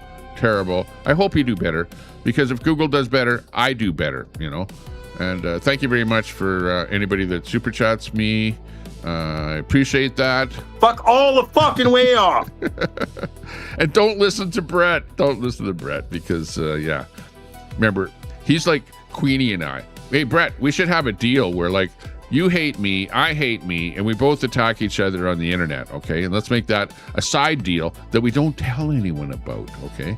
It's just a side deal. You know that it's happening. It's like Queenie. Queenie bullshits all the time about stuff that she's doing and saying to people, And it's mostly bullshit. She doesn't really do anything, but she says she's doing stuff. Although she does phone up child protection services on different people and report them for being bad parents and stuff like that. Don't do that to me. I'm not a bad parent. I'm a good parent. Look I'm letting my kids sleep in. It's 10 o'clock in the morning here already, and my kids are sleeping while I'm doing this podcast. So I'm letting them grow, because I know that, you grow when you're sleeping the most. So they need to get as much sleep as possible so that they can grow and become, bigger and healthier people, that kind of thing. Let's see what else is happening. Something about Quebec. Yeah, right. Quebec. We don't really care about Quebec. Okay, I'll go into the Quebec story here. I don't know what's going on there. What are they? Is Quebec and Ontario and that? Oh yeah. Oh, look at what pops up here. Are they ganging up on poor Alberta, Quebec? Because we're the energy powerhouse, export hub, agriculture giant, trade access, and they want to leverage, use Alberta as leverage. The rest of Canada wants to do that. And what they want to do is they want to say that we're going to withhold oil from the United States. Remember, that's 2 billion barrels a day flow to the United States, and the rest of Canada wants to, withhold oil. Withhold our oil to you guys in the States there. So that'll jack up your oil prices there, or gas prices at the gas station. That'll hurt you guys in the pocketbook financially if that ever happens. But don't worry, because guys like me in Alberta are completely against that. We want that oil to flow. Keep it flowing. Keep America happy. We want to be good neighbors with the United States. We just want everything to, like, flow and not so much ebb, if you know what I mean. Yeah. Okay. There you go. Let's look at some of the stuff that I posted on my Facebook page lately. Switch over to window 3, which might... Oh, even window 3 is not giving me a good view of my Facebook page here. Let me just click the Alt button and expand that window a little bit so you can see the garbage that I'm posting on YouTube. Oh, yeah. We had the... what do you call it? The big thing that happened here. The wrestling match. The wrestling match. Yeah. Yeah, I was at K-Days and we had the wrestling match that happened there, which was epic. Absolutely epic. Hang on a second here. Let me just pause that a little bit. Zoom it to the beginning. And you can listen to this little clip. It's just a short clip, but this was the wrestling match that happened at the exhibition grounds there in Edmonton. And I was there. And I was doing the commentary on it with my video. If you missed it at all, this is a little excerpt from it. And there was a guy by the name of Burger King, a wrestler. Believe it or not, the wrestler's name was Burger King. And there was a few other guys, some Mexican guys that, he was beating up and stuff like that. And, yeah, here's a little excerpt from what happened during that event. And this is me doing the commentary. The Ed Whalen, if you know anything about... Alberta wrestling. I was like the Ed Whalen announcer on the whole thing. If they wouldn't have caught him, he would have been a frickin' invalid. Absolute invalid. Holy shit. Come on, Ray. Come on. Come on, Ray. Come on, man. What's going on there, man? You're awesome, man. You're my idol. Andere. Taco. You're my idol. One sushi taco. Taco Bell. Kill that taco. No, Taco Bell. Taco. No. Andere. Taco Bell. Chill that Taco Bell. Oh, what the hell was that all about? Sounded like a lightning strike on the ring there. 1-2. He's not out yet. Okay, you got Burger King down on the concrete down here. You got these guys still fighting up there. It's like, holy shit. This is like action like you've never seen before in your life. So give us a thumbs up. Let's go, buddy. Give us a, whoa! A sub. Give us a sub up. Come on, you guys. Get your ass under that couch and do something. Hey, this is the last one of the whole night here tonight, so after this, we're going to have to be showing you the grounds here, but this is quite the action here tonight. Check this out. Oh! Down on the mat again. Here comes Burger King back into the round. He's going to try and pile drive him. It's going to happen. He's back in there. Macho Man, ready? Macho Man! Let's go. Macho Man! Let's go. Let's go, Macho Man! Macho Man. Come on, wake up. Raise the keys, man. Oh! I heard that smack from here. That hard to hurt. Big one by Burger King. Oh, another big one by Burger King. Burger King is going to be cleaning up on this whole fight down here tonight. What the hell is going on? He's over in the corner there, trying to get the crowd on his side. And we saw that the crowd wasn't on Burger King's. Oh! And he ends up hurting himself with that one. He didn't land on anyone. They all moved out of the way just in time. They're all down. They're all hammering. Come on, who's going to win? They're all winded. The crowd is going wild. The crowd is going wild. Oh. Thank God they caught him, because if they wouldn't have... The crowd is going wild. So anyways, I had a lot of fun. There were actually 7 different fights that happened, if you're interested in watching. That's just the vertical clips out the some of the video on both sides there when you do a vertical you know, short on the whole thing. But if you want to watch the whole 7 rounds, check out on Tommy Temper Show on Facebook, yeah, and on YouTube. Yeah, on my channel. Look at previous lives, and you'll see where I've got the whole thing. We've got 7 different events, 7 different fights that happened, and this one here was the very last one. So yeah, it was a lot of fun actually being there.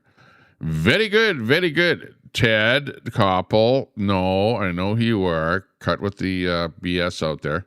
Be a nice person, okay? Just like I am. You can't make this up.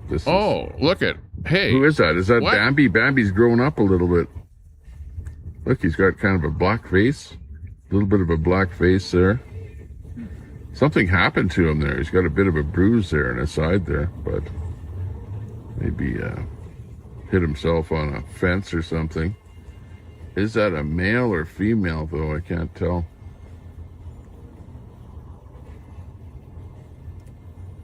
Looking kind of thin there. I can see the ribs right there.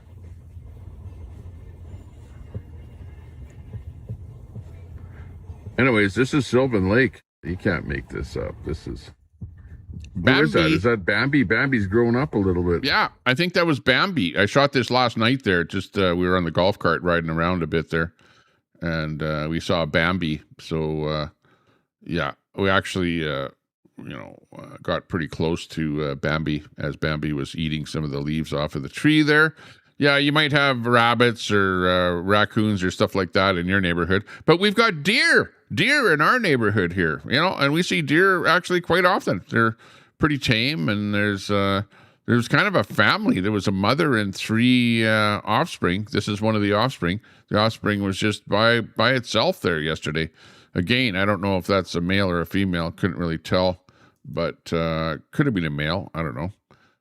But yeah, it was very friendly because I was like, we drove right up to it with the golf cart. We were like about probably 30 feet away. And, it doesn't come over and eat from your hand or something like that. You shouldn't really feed the wildlife anyways. But yeah, it's a pretty robust area that we live in here with lots of different kind of wildlife and stuff like that. And that was just one of the things that we saw there last night. The good old deer. Anyways, this is Sylvan Lake. That was pretty cool. That worked out really, really nice. Let's see. I did a stream there yesterday where I was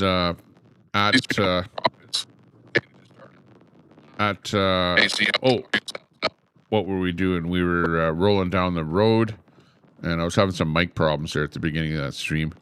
This is the actual stream here where I was at the event, at the wrestling event. So this is both on Facebook and on YouTube. So yeah, check this thing out here. And you can see that I had lots of fun with this whole thing. Oops, with the wrestling event here. This is the beginning of the whole event here. Check this out. Live on location at K-Days in Edmonton. And we've got a special broadcast for you here today. We've got my good friend Salim beside me on this side here, and my other good friend on this side, Garrett. And Garrett's good friend is over down here. Hey, how's it going? You're live on location. When are you going to be getting up in the wrestling ring? I'm not. Oh, okay. I thought you were one of the wrestlers. Okay. Oh, apparently he's not one of the wrestlers, but you can see up behind me, we've got Gustavo Guerrero, who is, I think he's like what do you call him, the main event? For August 14th. Or not for here. Okay. They fooled me. I thought he was going to be coming up here. Actually, you don't know who he's going to be up here, but we'll find out here right away. As you can see, we've got the... Oh, hang on a second. I just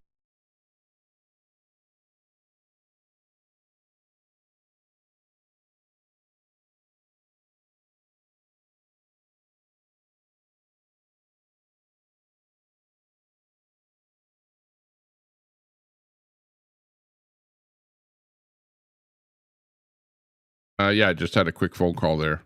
So back again. The wrestling ring right behind me there, and yeah, we're the other way. The camera's on me, not you. Camera's on you now, though, so you can wave. Yeah, but anyways, we've got the ring behind me here, or in front of me in this case, and if nobody else gets up there, I'll have. By the way, I forgot to shave for about 3 days there, so you can see my stubble. To be getting up there, so you guys watch out for that happening here. There you go. Away from the start of live pro wrestling at the KUA stage. Coming to you live. Wrestling starting at 7. Let's go. I know. Daisy. Daisy coming in from Texas already. Daisy's watching us here. She says, "Let's go. Let's go. Let's go." Like what you see, there you go. Daisy was watching. Show us some of your winnings here in the past. Check it out here. We're with one of the pro wrestling stars here, right here. Sitting right beside me. You know what? You should actually let me put that on, and I'll get up on stage there. Yeah, I'll be the wrestler. I'm the one that should have that wrestling belt there with all the fights I've been in there lately. Yeah, okay. So anyways, yeah, it was lots of fun. Lots of fun. That whole wrestling thing was pretty cool. Look at this. This is like pretty weird. This is like the weirdest thing ever. This guy, he like, you know how Facebook brings up, you know, people you may know, which of course I don't know who the hell this guy is. Wayne Williams. Yeah, United We Roll. That's a group that he's also in. But look at that. We have, how does this happen? It says we have 420 mutual friends. 420 mutual friends. And they put a thing like this up. You can't make this up, really. What are the chances of this, that this guy wants to be my friend and we've got 420 mutual friends? And, you know, and they always say that, you know, Facebook comes up there and they go, you have this number of mutual friends. And that's what that one came up at. Yeah, I never friended the guy though. But anyways, I thought that was pretty weird. Absolutely weirdo. And you've got this person here. Remember the fascist pancake story that I told you about there a little while ago? That was this woman right here that went over and called our premier, you know, said she was cooking up fascist pancakes. Well, she got a hold of one of these, you know, Alberta Independent signs, and then she, you know, spray painted "Vote No" on it. So, yeah, you know, she's taking stuff probably off of somebody's lawn or whatever, a independent sign, and then vandalizing it there. The fascist pancake girl is vandalizing Alberta independent signs. You know, when will this stupidity ever stop? Leave the independence people alone, you Forever Canada people. Yeah, you're actually the fascist, you know. She's the fascist, you know. Doesn't know the meaning of the word there. Calls everyone a fascist pancakes. How can there be such a thing as fascist pancakes, right? And here's from a year ago, the exhibition grounds where there were you know, people doing stuff there on the grounds. Oh, actually, this was in Red Deer. Yeah, this is Red Deer, where the police were arresting people and all kind of stuff happening at the fairgrounds there. So this is in little old Red Deer that this one here happened. Police were like rounding people up and lots of commotion and crap like that going on. So yeah, little old Red Deer had action. This is the Westerner days that I was actually at. And yeah, the busty cowgirl there got arrested, it looks like, and hauled off by the police, along with them, a bunch of fighting and stuff going on, infighting and whatever. And of course, that always happens at these exhibitions that happen around. And you know, that's just the way it is. Oh, there was this one here that I shot a video of here, and hey, you know, like, come on, down the road with your dog. Come on, that's a good idea. Can't you do better than that, man? You can't make this up. She's driving down the road with her freaking dogs. Who's driving that car? Is that Doggy Driving School? Welcome to Doggy Driving School in Edmonton.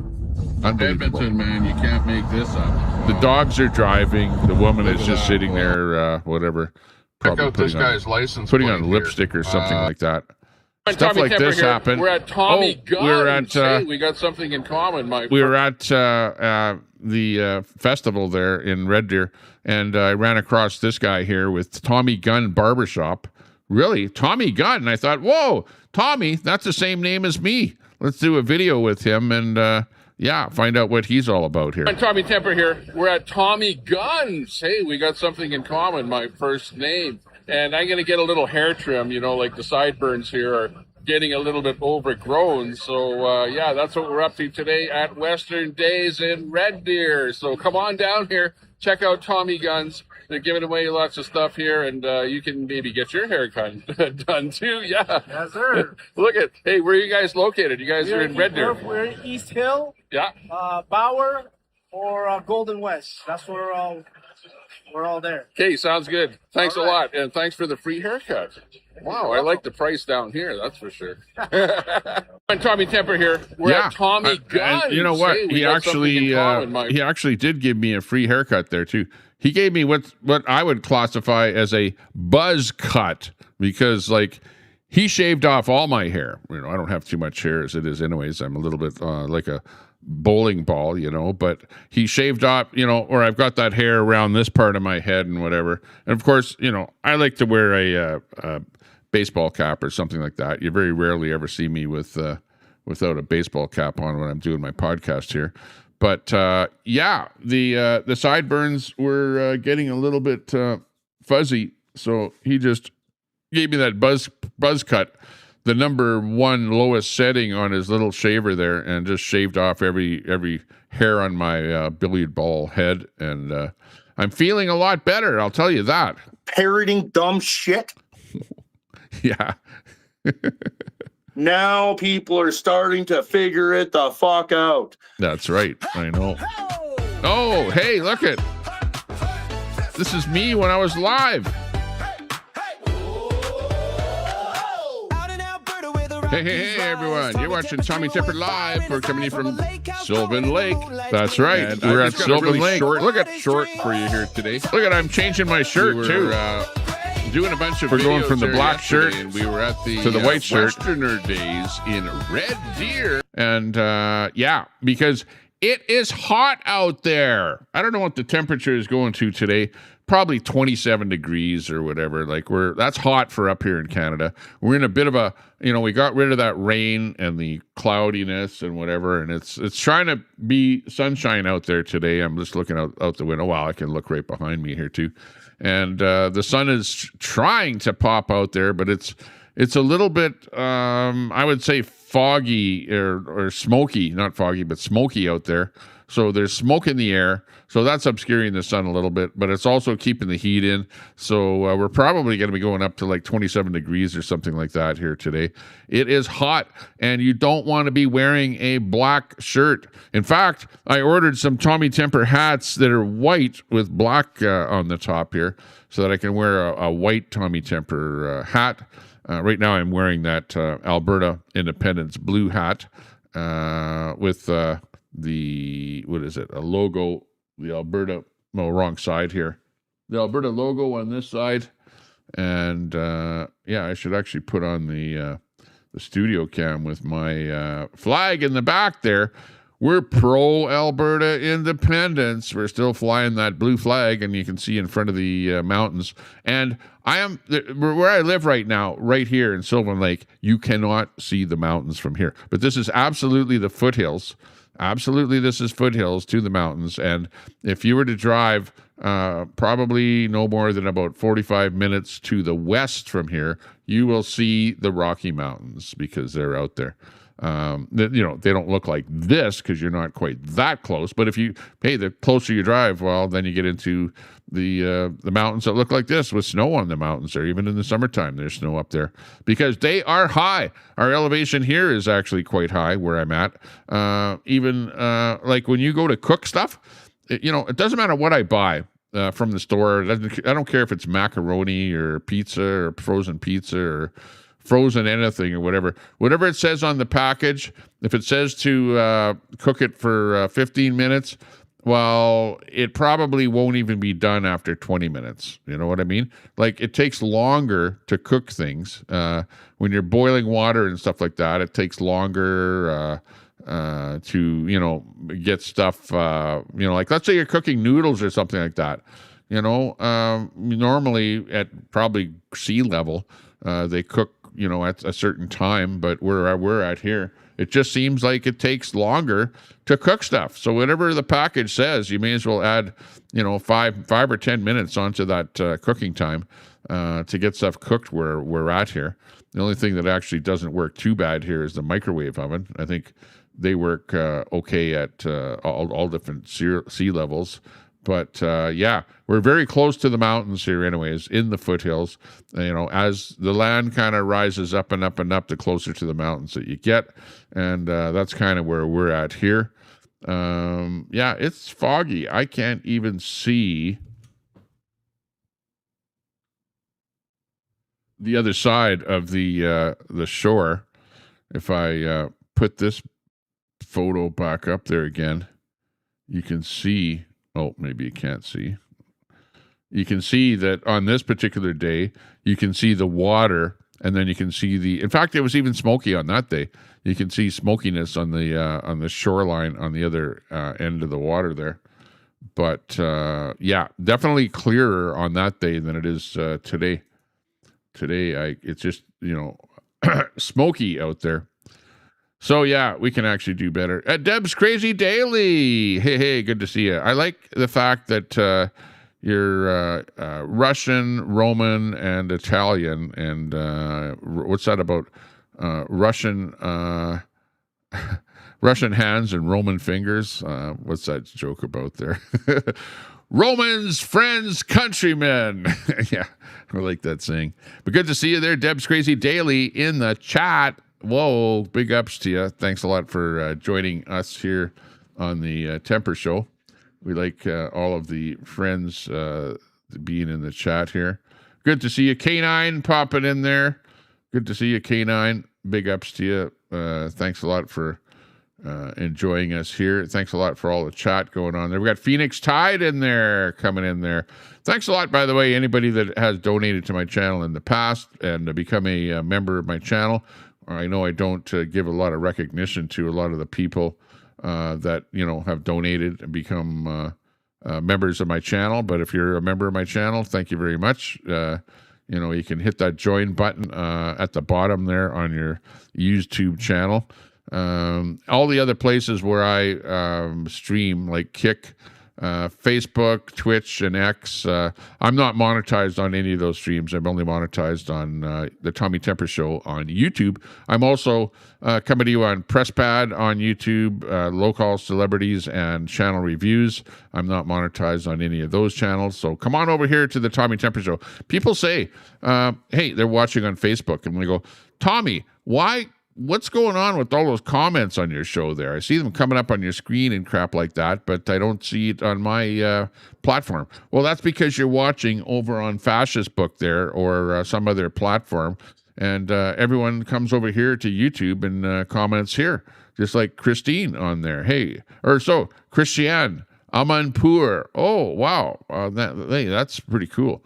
Wait, I look delicious. Oh, thanks a lot. I appreciate that. You know, Al Munson is going, hey, Tommy, you've your neck looks like it's joined onto your head there. Look at that. My neck is thinning out. I'm losing weight. I lost about 13 pounds in the last month or so, and my weight is going down almost every time I step onto that scale. You know, like especially if I've taken a you know what, my weight is definitely gone down. I lose about 5 to 10 pounds just by doing that activity. But yeah, I'm feeling good. My neck is definitely thinning out a little bit here, and we're feeling a lot better than I used to. That is 100% for sure. Oh, look at, I actually met up with this guy here, and this is like titled Too Cool guys. Bake, brother. Shake and bake, man. Hey, what do you got? What do you guys do down here today? Dr. Lowen is lowering down bills there. Let the doctor do his work. Okay, yeah, we got it. Yeah, everyone's up here. I'm bringing the weed down here. Okay, man, you're with Direct Energy. You're with power and stuff like that. Yeah. Where can I get a windmill or a solar panel or something like that? No, just lower rates. All right, shake and bake, brother. Low rates. Okay, well, come on down here. Where are you? We are down in Red Deer over here and Western Days, Western, at the Westerner, what is it, the barn? Or barn, yeah. That's a right barn. next to the free barbecue, too, as well. Oh, the free barbecue. There's a free barbecue. Okay, come on down. Come on down. Okay, thanks a lot. Shake and bake, brother. Catch you later, man. All right, later. Bake, brother. Shake and bake. Man. Oh, hey, yeah. what do you got? Shake and bake. Yeah, right. Oh. Okay, yeah. As you can see, we were having fun at the Westerner Days there. And I actually did a few videos in Edmonton there as well at the K-Days in Edmonton. And actually, it's funny because I met up with him again. He was in Red Deer. I did that video. And then in Edmonton, I did a video with him again because I ran into him again. Shake and bake. Yeah, exactly. But I never posted that video, so I can't show you the latest one. But we had fun. I had a lot of fun. Like I said, I went in there and I was bugging lots of people about the whole thing. And it was absolutely epic. We had lots of fun. Let's check this one out here. This one here is... hang on. Let me just turn the volume down on this one here. Hang on. Turn that one right off. Oh, why is it not disconnecting the audio on that one? This one here is the big storm that passed through the area. And check this out. This is the... You might wonder, what does a crow do during a storm? And I wondered about this myself. Like, what do birds do? Where do birds hang out during a big storm? Well, I guess they just go into a tree and just hang on for dear life, you know. The camera is still, with this video, the camera is not moving. This is the branches on the evergreen on the spruce tree that the crow is hanging on to there. And he or she is just barely hanging on for life there. And the crow was there for quite a bit of the storm and then flew off somewhere else there. But yeah, it was a little bit too windy for the bird to be flying. And this is the storm that brought in tornadoes 45 minutes west of Sylvan Lake. There was a tornado that touched down. And this is kind of what it was like during that storm. Super high winds. And I recorded this video here on Saturday, the whatever it is there, the 18th. Saturday the 18th. This is about 7 o'clock in the evening. And you can see the timestamp on the bottom there. But it was really windy, and the birds were just hanging on for life. And that is right outside my window. Right outside my window here is where I recorded that. So, yeah, things were really hopping, that's for sure. Absolutely hopping. What else happened there? Oh, it was funny. I have this thing here. You guys, I don't know if you're familiar with this thing here.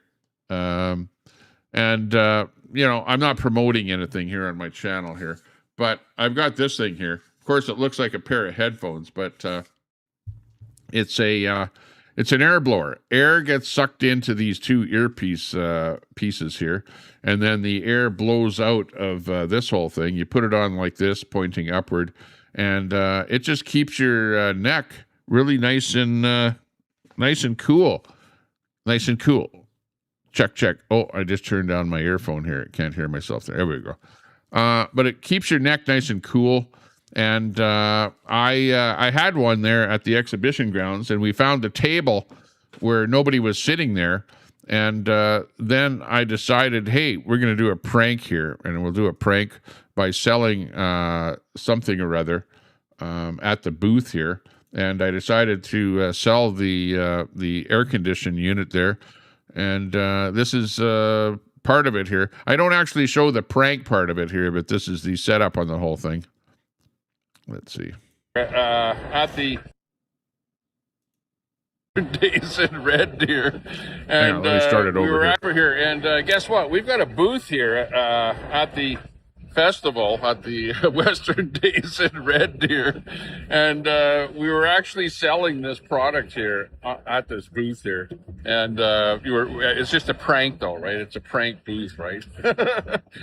But this couple came up here and they tried it on and they wanted to buy this off of me. Can you believe that? We should actually be selling these down here. Yeah, can't make this shit up. We're down here at Western Days, Tommy Temper Show, having fun. See you later. Yeah. Going Tommy Temper here. And so, guess what? We've got a booth. Did that prank, and yeah, that was fun doing that. I was having lots of fun down there. We were doing all kind of stuff, and then walking up to vendors that are selling crap and bugging them about their products and stuff like that, and doing the odd video with people. And yeah, some of the stuff got posted. There's this lady here that... Hi, everybody. I'm Teresa from Sylvan Lake, and this is my brand and company called Pocket. We make them in Sylvan Lake for all of you that want to go out walking, jogging, or hiking with all your cards, keys, cash, lip balm. If you're golfing, you can put your scorecard in here. You can find us at www.poccot.com. Yeah. So... yeah, she was also another nice lady there. From Sylvan Lake, too. Yeah, she's right from Sylvan Lake, from right where I live here. And she's got her product that she was selling there. So that was nice to see her down there. Yeah, I actually did a video there. And it was hot, too. Really hot. You can see here behind me is a shot, and it's like 29 degrees. At Westerner Days here today in Red Deer at the, I think it's the Westerner Park here.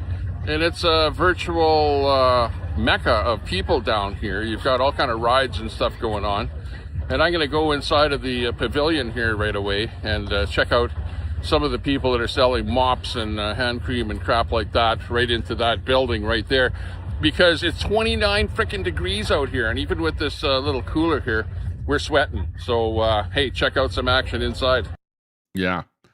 I just got that little device there. So, yeah, my wife brought it and gave it to me there and said, here, try this thing on. But it actually does work. It does work. I would absolutely recommend that you buy one of those little air conditioner devices there. It blows cool air. Well, not cool air, hot air. It blows hot air onto your neck. The same, it doesn't decrease the temperature of the air at all. But if you're, you know how you sweat a little bit, and then what that air does is it, blows the sweat off of your neck and whatever, and it cools you down, like, how the reason that you sweat is to cool down. So this kind of helps that sweat to come off of your skin and then to cool you down. So absolutely would recommend that you get one of those things. It's definitely a lifesaver on a hot day. If I lived anywhere like you guys, like Daisy down in Texas or something like that, I absolutely would be wearing one of those things. There's no doubt about that. It's just plain craziness to be outside during hot temperatures. So we got Ted Koppel in there. Hey, Ted, good to see you. Thanks a lot for showing up for the big shoe here today. Yeah, anyways, we did lots of stuff. Oh, what's the biggest one I did here? There's the police one. Let me bring that one up here. You will never believe it, but we actually got a lot of views on this one video on Facebook. If I can bring it up here. Hang on a second here. Bring up the right video here. Okay, here we go. This is the one. Oh, because it's a Facebook one. Gee whiz. Okay, I'll just kind of roll it a bit here. Okay, this is the one where I got a lot of views on this one here. And we did pretty well on this one here. I got, with this video, this next video here, I got, if you know anything about Facebook, this one got 1.6 thousand reactions, 580 comments, and 149 shares, and probably about 550,000 views on this video. Okay. Now, if you know anything about Facebook or YouTube or anything like that, you're probably lucky to get 1,000 views. You're probably even luckier yet to get 100,000 views. But I would say that a video would be extremely viral if you got 500,000 views. And this video got over 550,000 views. This video got. So, yeah, you'll watch here right away and just listen carefully to the audio on this video, and you'll know why it got the number of views that it got. It got pretty much by the reaction, and it's kind of a reaction video. I shot this right here in Sylvan Lake. I was just happened to be over hanging out on the beach there, having fun, and then I turned around and I looked and I go, oh, there's a bunch of RCMP over there. So I just kind of popped across the street right at the right time as this vehicle rolled in here. But just listen carefully to the audio here.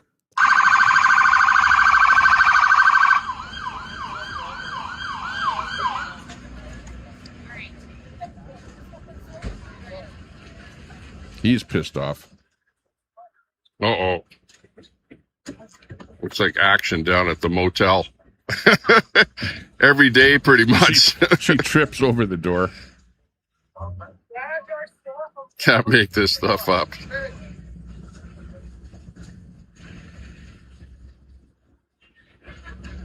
Tommy, we don't need video. Did you hear that?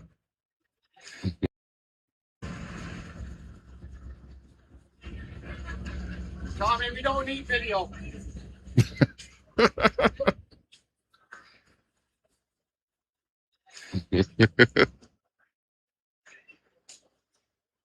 That's what got the 500,000 views, is that comment, believe it or not, because people picked up on that. And they go, hey, the RCMP know you, Tommy. Uh-oh. And they win in the room up there. Video. And people are going, hey, you've got a right to video. You know, if you're in public. And I was standing on the sidewalk there, by the way. I wasn't on It's like they're trying to get him out of the room, maybe. They're trying to get some people that are doing stuff, whatever, out of some rooms and stuff like that. It was like a landlord-tenant dispute. So it's pretty much action down here almost every day. Look at this. You've got 4 police cars, 4 RCMP down here. And it's pretty much the whole detachment. Now he's in that room upstairs there. They're doing their thing. Of course, the RCMP are just doing their job, just trying to keep the peace. So, you know, I've got nothing negative to say about the RCMP, that's for sure. But, yeah, it's just always some kind of action down here at this motel. The beachfront resort is what it is. But apparently they don't need video down here from me, so... But, you know, it's your constitutional right to... Well, charter within the Canadian Constitution. Video anything in public. Charter right. So, yeah. This happens to be public here right now. And the guy that's in that room upstairs, I think this is who he's with here, this girl. Over there. She's not too happy.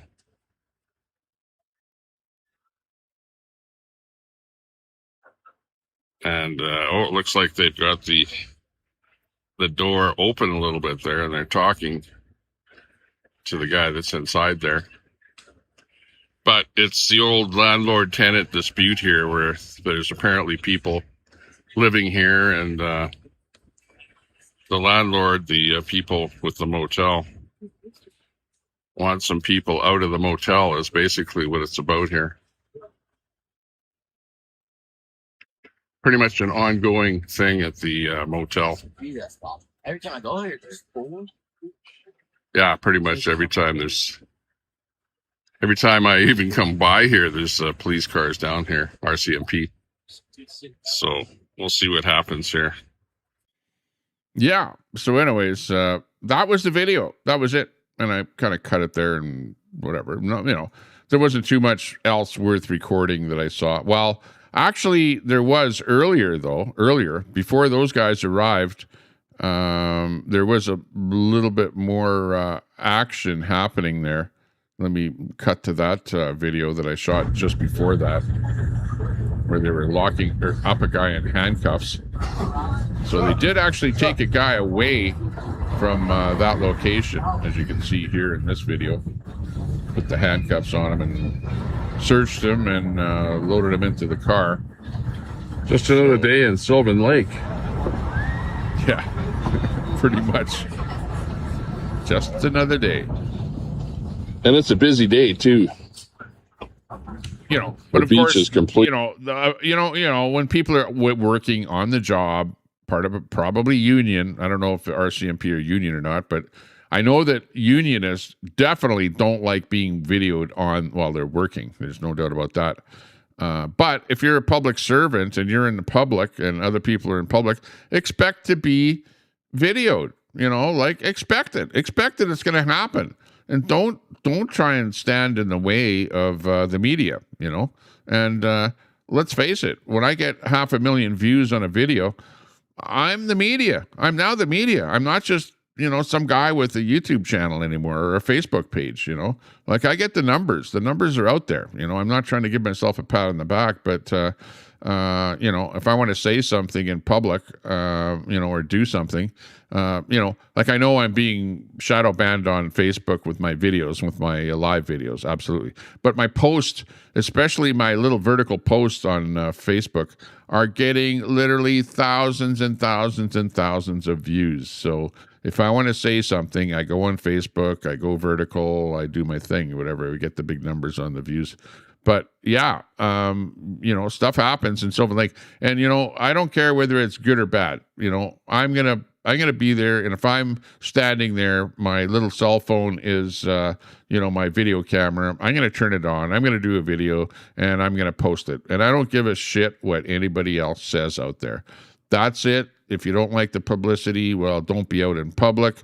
If you're a civil servant and you are out in public, expect that, you know, it's not private, okay? You're in public, and you know, those anybody else that's out in public has a constitutional right in Canada, anyways, to and it's a charter right as well. So people are going to argue about that, but in Canada we do have a constitution, and we do have a charter under the constitution, is how it works. So yeah, it might happen. Completely full of people. See, the beach was full. And for those of you that are going, oh, Tommy Temper, you're a creep because you're videoing children on the beach. Yeah, I'm videoing people on the beach. You know, and there might be children there. There might be adults there. There might be ladies in bikinis. There might be guys in whatever. It's life. It's life. Get used to it, you know. And I'm not just, you know, I have children myself. I have kids myself, you know. I'm not some kind of a creeper out there videoing, you know, children or whatever. I'm videoing life as it is in public. So if I want to do a video where I scan across the beach and say, look at how busy it is down here, and you guys come out and go, oh, Tommy Tipper, you're just a creeper. You guys are so freaking liberal. In fact, you're probably the people that dress up like dogs and cats and crap like that and do like weird stuff, you know, and you're criticizing me. Like, come on.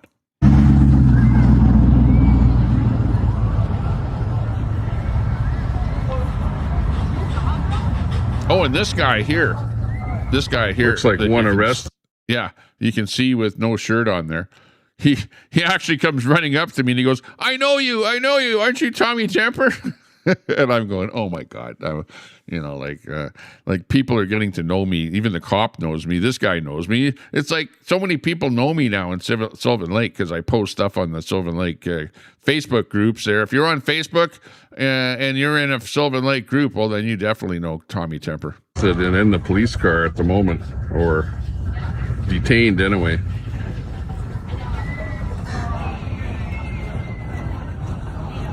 Crime in Canada. This is another issue of crime in Canada. And this guy, he was one of the residents in one of the motel rooms there, and I don't know what happened because it happened before I got there. So apparently, in fact, I should actually talk to the other guy that is still there and find out what happened to this guy here, what he did wrong that ended up him in the police car. But anyways, that was like part of what's happening down here. Crime in America is saying that he talked to RCMP. And yeah, they didn't have much good to say about Queenie. You had to talk to them about Queenie. Yeah, so I don't know what you found out or what they said about her, but I know that when I was at the RCMP office, and I just casually was talking about Queenie to the RCMP, that I won't say what they said, but I will say that they didn't have anything good to say about Queenie. That is a fact. So, I'm not trying to start any argument or infighting or stuff like that, but, I know that Queenie likes running to the RCMP and, belly aching to them about crap that's going on. I'm being stalked. People are watching me. People are saying they're going to come over to my garage sale or yard sale. She doesn't even have a garage. She's living in the trailer park there. Yeah, it's, she's just so paranoid. She's so paranoid. She calls everyone out. She calls people predators and all kind of stuff. She's called people names ever since she's gotten onto YouTube. And then when anybody says anything about her, it's like, oh, right away she's running to the RCMP. Like, it's so pathetic. It's so childish. It's unbelievable. And as far as I'm concerned, go for it. Go for it. Go and blab all you want to the RCMP. All it is you're just wasting their time. You're wasting your time. And nobody's going to get arrested for anything because there is nothing that that you're saying that is criminal activity. Yeah. K9, you're the one posting kids pics. Yeah. I absolutely do video people out, and there might very well be kids there, and I don't edit stuff that I post. I'm not in particular taking pictures of children or children and doing lewd things or stuff like that.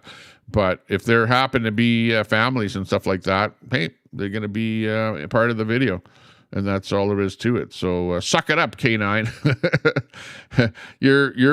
Hey, are you one of the lefties that are, dress up like a dog or a cat or stuff like that and go meow, meow, meow, and then complain about guys like me that are just out there, having fun and videoing stuff out there and real life stuff? Like, come on, smarten up a little bit there. Hey, but anyways, that's part of the Facebook segment of the show here. Stuff that I was doing. Let's get back to what's going on in the real world here. Look at more stuff happening in the news that we can talk about here. Who's actually big on the news? Tehran is with the military. Tehran and Iran is actually taking a beating.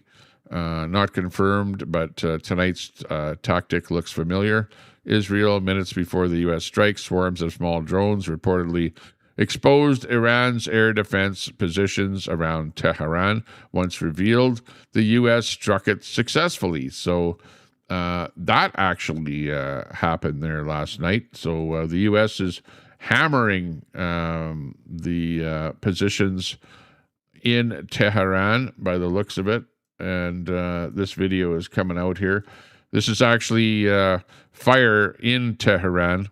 So basically, they're exposing the spots where the fire is coming from, and then the U.S. is attacking those exact spots. So that's what that whole shot is about there. Let's see. Mossad are everywhere in Tehran. It's time. Yeah. Lots of people are happy about that. We've got this shot here where, the Americans are attacking Tehran, and this little meme came out here, and you can see the aircraft bombing Iran all over the place, and there's the Islamic regime that are running for cover all over the place. So that's basically, the gist of what's happening there today over in Iran. The U.S. is dominating. But, so far, I don't know that the U.S. has any kind of boots on the ground within the country of Iran. They're basically just using bombs and, warfare from the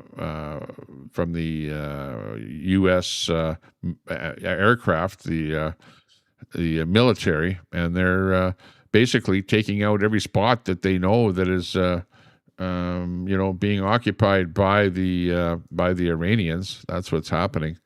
So I guess if anything does really land, or any landings of the Americans on the territory, which, I thought that would happen a long time ago. The boots on the ground thing. I thought they would be taking over some territory there by now, but apparently they want to bomb whatever they can before that might happen. Whether it will happen or not, I don't know. I guess we'll see in the future whether or not that actually happens. But it's a big thing that's happening there. Let's listen to this story here coming in from, let's see, I'm not sure, MS Now. MS Now is the source on this one here. Let's listen to this. Pentagon leaders hold a briefing on the Iranian war. Let's listen to a bit of this briefing here. Finding and fixing their leaders and their military leaders. Flying over Tehran, flying over Iran, flying over their capital, flying over the RGC. Iranian leaders looking up and seeing only U.S. and Israeli air power every minute of every day until we decide it's over. And Iran will be able to do nothing about it. B-2s, B-52s, B-1s, Predator drones, fighters, controlling the skies, picking targets. Death and destruction from the sky all day long.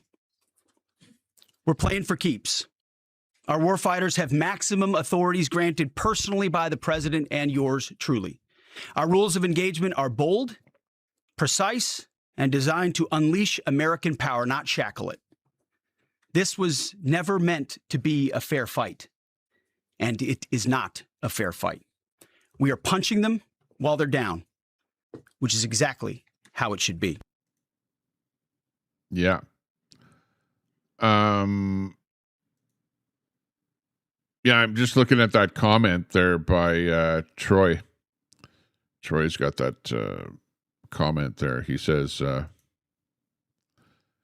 remember when we were supposed to be liberating the people of Iran? Now it's decimating the infrastructure of that country, and the people are totally cool with it. It's so bizarre. Well, you've got the Islamic regime, which is the Muslim contingent, right?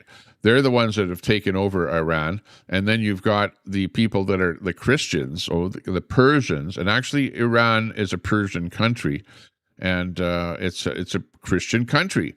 And the Christians were taken over by the Islamic regime and forced into Sharia law and things like that.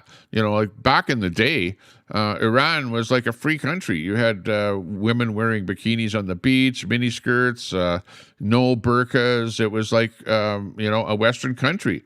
And then the Islamic regime moved in there and then forced them into Sharia law and the whole Muslim regime. And the women had to cover their faces. They couldn't listen to music. The women stay at home, on and on. All about that stuff, and the Persian people didn't like that. So they wanted to be liberated. And you're right. You're absolutely right there, Troy.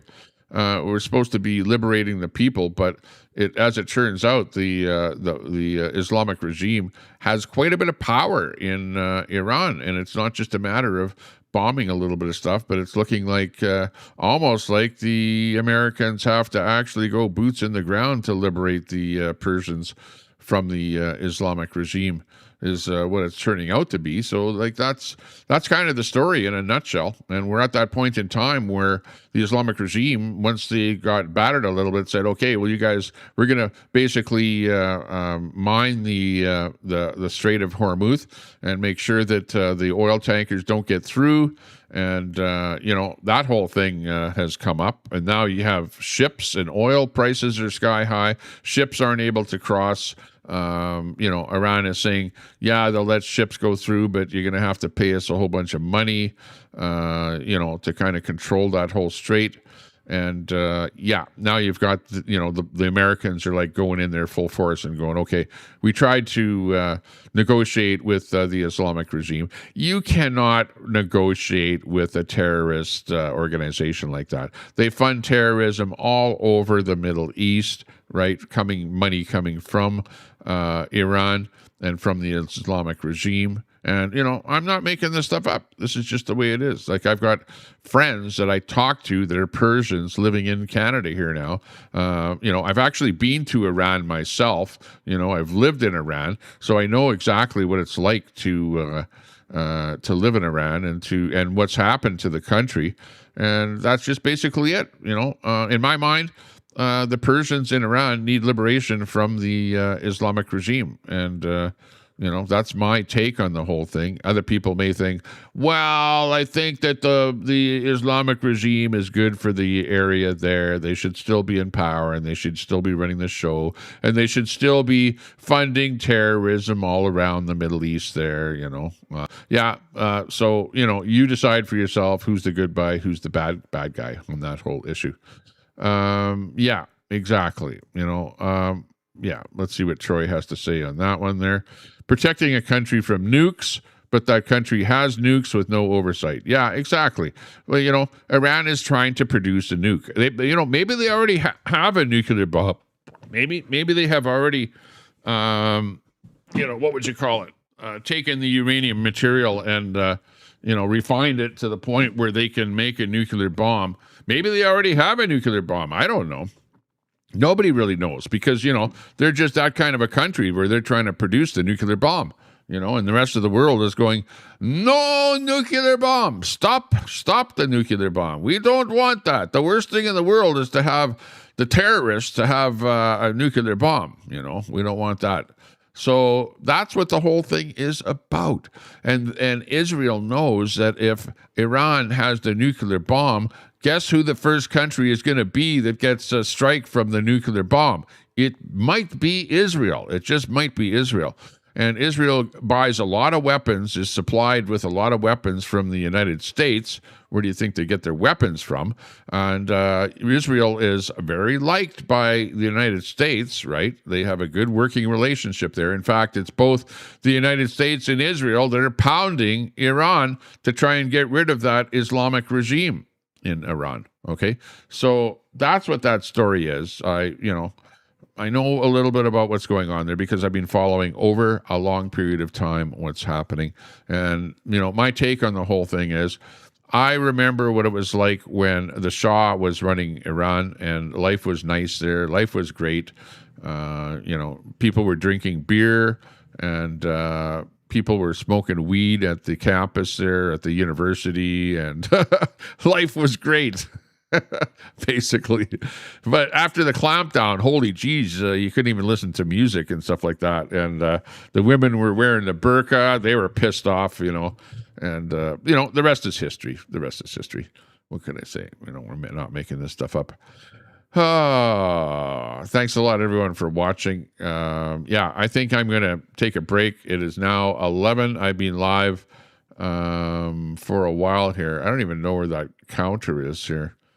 There used to be some kind of a counter on here that would say how long your broadcast is. Hang on. Let me see here.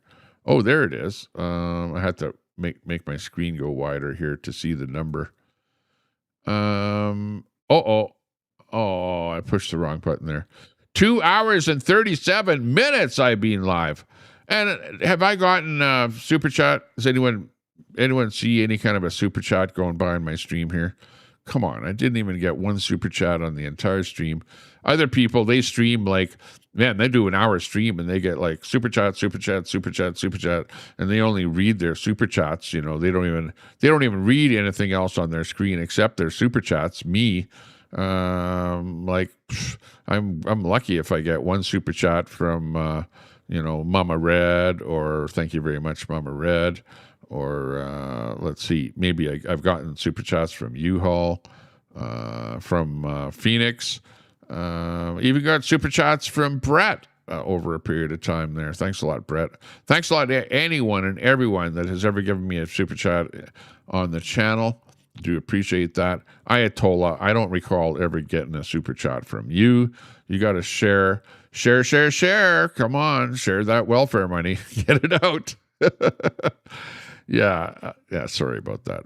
I don't like to call people out like that, because then they go, Tommy called me out, I'm not coming back anymore. But we do appreciate your company, though. Definitely, my chat covers the internet like a wet blanket, and I appreciate all of you. I don't care if you're Palestinian or you're Jewish or whatever. You guys need to get together, form some kind of a peace treaty where you're not fighting each other all the time, and just be nice to each other, And I give people mod wrenches in the chat there, because I like you, because you're a frequent flyer over here on the Tommy Temper Show, and I really appreciate that. It's like love and good times for everybody here. Tommy is going the Oreo way, and it's going to start asking for buy me a coffee every 30 seconds. Yeah, I know. I don't have buy me a coffee. All I have is the only way that I derive any kind of income on all of the social media thing. Well, I should say Facebook. Actually, to be honest with you, I make a pretty good coin on Facebook. Like Facebook is nice to me. In fact, better than YouTube. It's kind of funny about that, but hey, it's true, absolutely true, and it's really. Ayatollah says I enjoyed the wrestling. Hey, I appreciate that. I would really, really love to go on August the 14th. There's going to be a big wrestling match in Edmonton there at the venue that they were promoting, and I don't know if I'll go to that event. I have no idea, but I might very well go there. If I do go there, I'll see whether or not I can video that event, because in fact, if I do go, I'll have a stabilizer on my camera, the gyroscopic stabilizer, because I didn't have it with me, and I had that whole thing, that whole event, I was holding the phone in my frickin' hand, and my hand was about to fall off after that event there. If you're doing something for an hour holding your phone, it's frickin' ridiculous. But yeah, I had a lot of fun doing that, so I'm glad that you. I should get permission and go inside. Yeah, absolutely. They probably would give me permission too, because I get some eyeballs on the event there, and they get more people doing their thing. Let's see what's happening. The Houthis claim strikes on 2 Saudi tankers in the Red Sea. What visuals show about recent damage to the U.S. military sites in the Middle East, because they've been damaged by Iran. 3 airports plan to ditch TSA agents amid a push for private security. Oh, that's interesting there in the States. Saudi Arabia's nuclear plans. They've got plans for nuclear power plants in the future. U.S. troops seriously wounded in recent strikes. They were flown to Germany for help. And that was Spin City News that was telling me about that one there, too. What's this? Hitler's birthplace in Austria is now a police station. Wow. That's an interesting story. How the Trump administration, their nuclear deal with Saudi Arabia may work. Well, let's hope that it works, because if it doesn't work, they might be making a bomb, which we don't want that to happen. Oh, and we've got the Canadian wildfire evacuees outraged over lacking support and poor communication. Yeah, well, that's pretty much par for Canada. There you go. Rubio and Chinese diplomat make plans for Trump and Xi's Washington summit. So we've got that story coming up. And Danielle Smith said, model scout who connected women to Epstein is found dead in France. Oh, it's not Danielle Smith, but Danielle Siad, not said. So something going on there with that story. But the big one is the coveted U.S. nuclear deal coup for Saudi crown prince. So that's pretty good. Yeah, Trump has got a 50% tariff on Canada. what we know and what we know next. Because, yeah, Canada has tariffs on milk and dairy products and chickens and stuff like that, that they don't want American products being brought into Canada. And there's like 400% tariffs, up to 400% tariffs on stuff coming in from the United States. Trump doesn't like that at all. And, yeah, and then you've got Doug Ford banning U.S. booze coming into Ontario.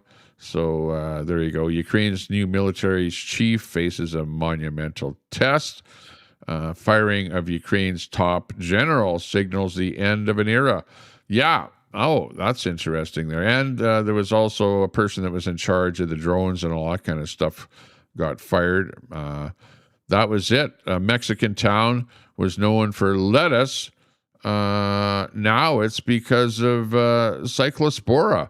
That's causing diarrhea and stuff like that. So people are like not buying lettuce and not eating lettuce that are coming from that Mexican town. See which 52 places to go. Yeah, where's a good place to go? Maybe Poland. Well, I don't know. It's pretty close to Russia. I don't know about Poland.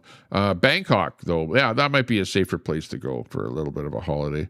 After decades of caution, Germany is shaking up how it makes weapons. And K-pop, hey, that's like the stuff that I'm drinking there. K-pop. Yeah, Japan's K-pop jeans hints of comeback after a months-long feud with its label. And Japan is startled by Prime Minister's grueling sleep schedule. I don't know what the hell's going on there. Talking about some guy in Japan sleeping. Iran's neighbors long for a deal, any deal. They want to end the war. Hey, how about that one? That's a good one. Let's end that war in Iran. That would be great. And with his latest threats, Trump signals to Iran that he is willing to escalate. So, everyone around Iran is like, no, we want a deal. We want a deal. Meanwhile, Trump is like, no deal. Let's bomb the hell out of them there and see what happens there. What to know about Ukraine's top general. That story is in there. Wartime rift in the Ukraine. That's been going on for a long time. The Ukraine is winning against Russia, and the Russians are going, oh, no more Amazon, no more berry, whatever. Trump threatened to strike the Pickaxe Mountain. Yeah, suspected Iranian nuclear site. There's that whole thing. What? Did they actually hit the Pickaxe Mountain there? Both Israel and the United States were supposed to be hitting that. Zelensky dismisses Ukraine's top general after protests. Yeah, that's a big one there. And water plants are under fire in the Gulf, and they're crucial to the civilians there. Yes, desalination plants are being struck by Iraq, which is going to hurt the civilians in the area. They're inside the fight to rid South Africa of black immigrants. What? What's that one about there? I haven't heard about that one. 3 myths fueling anti-immigration sentiment in South Africa. Well, we've heard about that one all the time. They don't like white people in South Africa. They've been, iffing off the white settlers there running the farms and stuff like that. They want everything to be black-owned, whatever. India's young protesters are bloodied but unbowed. Netanyahu ad uses a questionable tactic against bereaved rival. And France joins a global move towards restricting social media for children. And that same thing is happening here in Canada. We're doing that same thing where they're making it. In fact, it's already like that on Facebook, where you have to show your ID card and what your age is and shit like that. Iran's top diplomat says security gap may have led to strikes on the supreme leader. Oh, security gap. Yeah, I would say so. Definitely. Well, he's gone, so too bad, so sad. British politician Anne Widdecombe was murdered with a hammer, prosecutors say. 1,700 HIV treatment sites are closed after Trump aid cuts, a study finds. So those are the main stories here happening today. Hopefully you have a good day. I'm going to try and have a good day. I'm going to have a fun time. Hang on, where's my Alberta song? Alberta Freedom. We're still on the Alberta Freedom bandwagon here. Let's listen to this song on our way out. In the shadow of the Rockies, where the wild winds blow, Albertans rise up, tired of the status quo. Oh yeah. Oil sands pumping black gold. Listen to the words. On the grill so fine. Grain fields waving golden, canola blooming in the sunshine. But Ottawa's taking our billions, unfair equalization game, sending it east to Quebec while we shoulder Quit the creeping. blame. No more pipelines blocked, no more carbon tax chains. We're done with the feds breaking free from their reins. Alberta freedom, ringing loud and true. Sovereignty calling, let's go. independence coming through. We can do it. No more woke liberalism, stealing our way of life. Don't be surprised, Sandy. The only one kicked is Dean Wall for being an idiot. Doxing. Quit doxing. Tell Dean Wall to quit doxing. This is bad as Queenie.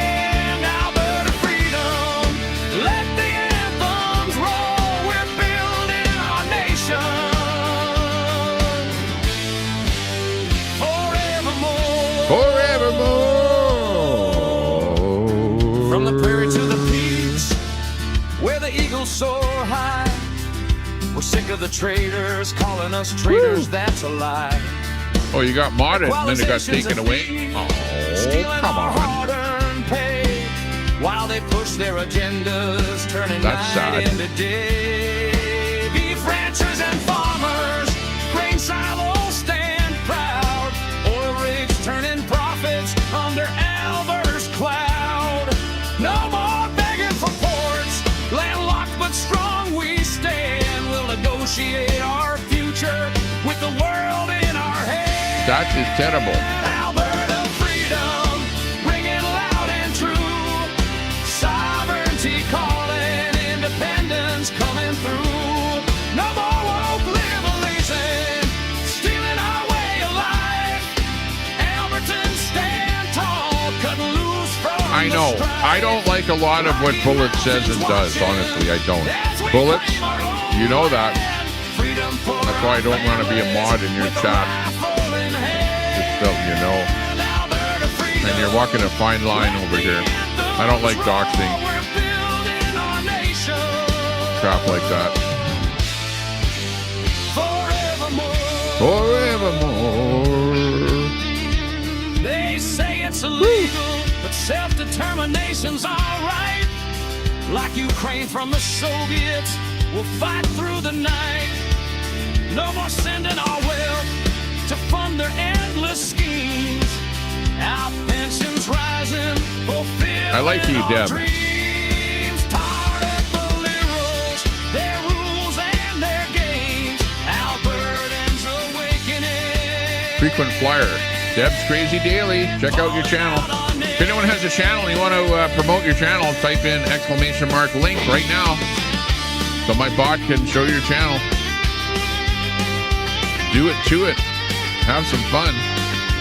We like promoting all small channels. Everyone should have lots of viewers out there. It is so hard. It is so hard to build up a YouTube channel, let me tell you. Oil sands fueling futures as far as Yeah, Deb, I know that. I know what you're talking about. Kinna apologized to me, by the way. She came in my channel and apologized. Or no, it was in RV's channel. And RV had a meeting there with SW. They were live there. I was listening to a bit of it. What is it? SW told them, first of all, wash your laundry. And then get a haircut. Whoa, what the hell's going on there? RV, you're slacking a little bit there. You got to make sure that laundry's washed and you're looking dapper, just like me with the nice clean white t-shirt. Look at that, feeling good. Nice and showered up, ready for a day of action. Thanks a lot, everyone, for tuning in. Without you, I wouldn't have a show. This show is all about you, for you. Maybe RV will tour Queenie's house. Yeah, maybe I should do that. Hey, Hey, I'm thinking about buying another house here in Sylvan Lake. I think I should go on a little RV tour of interior tour of some of those houses that are for sale in Sylvan Lake. What do you think? Maybe that might be a good thing. Hey, you guys have a good day. Take care. Stay out of trouble. And if you can't stay out of trouble, if you have a boy, name him after Tommy Temper. Okay? I'd appreciate that. Thumbs up. Bye-bye. Take care. See you later. Oh, I get now that I've had took that blood pressure pill, and now I can finally take a deep breath and relax.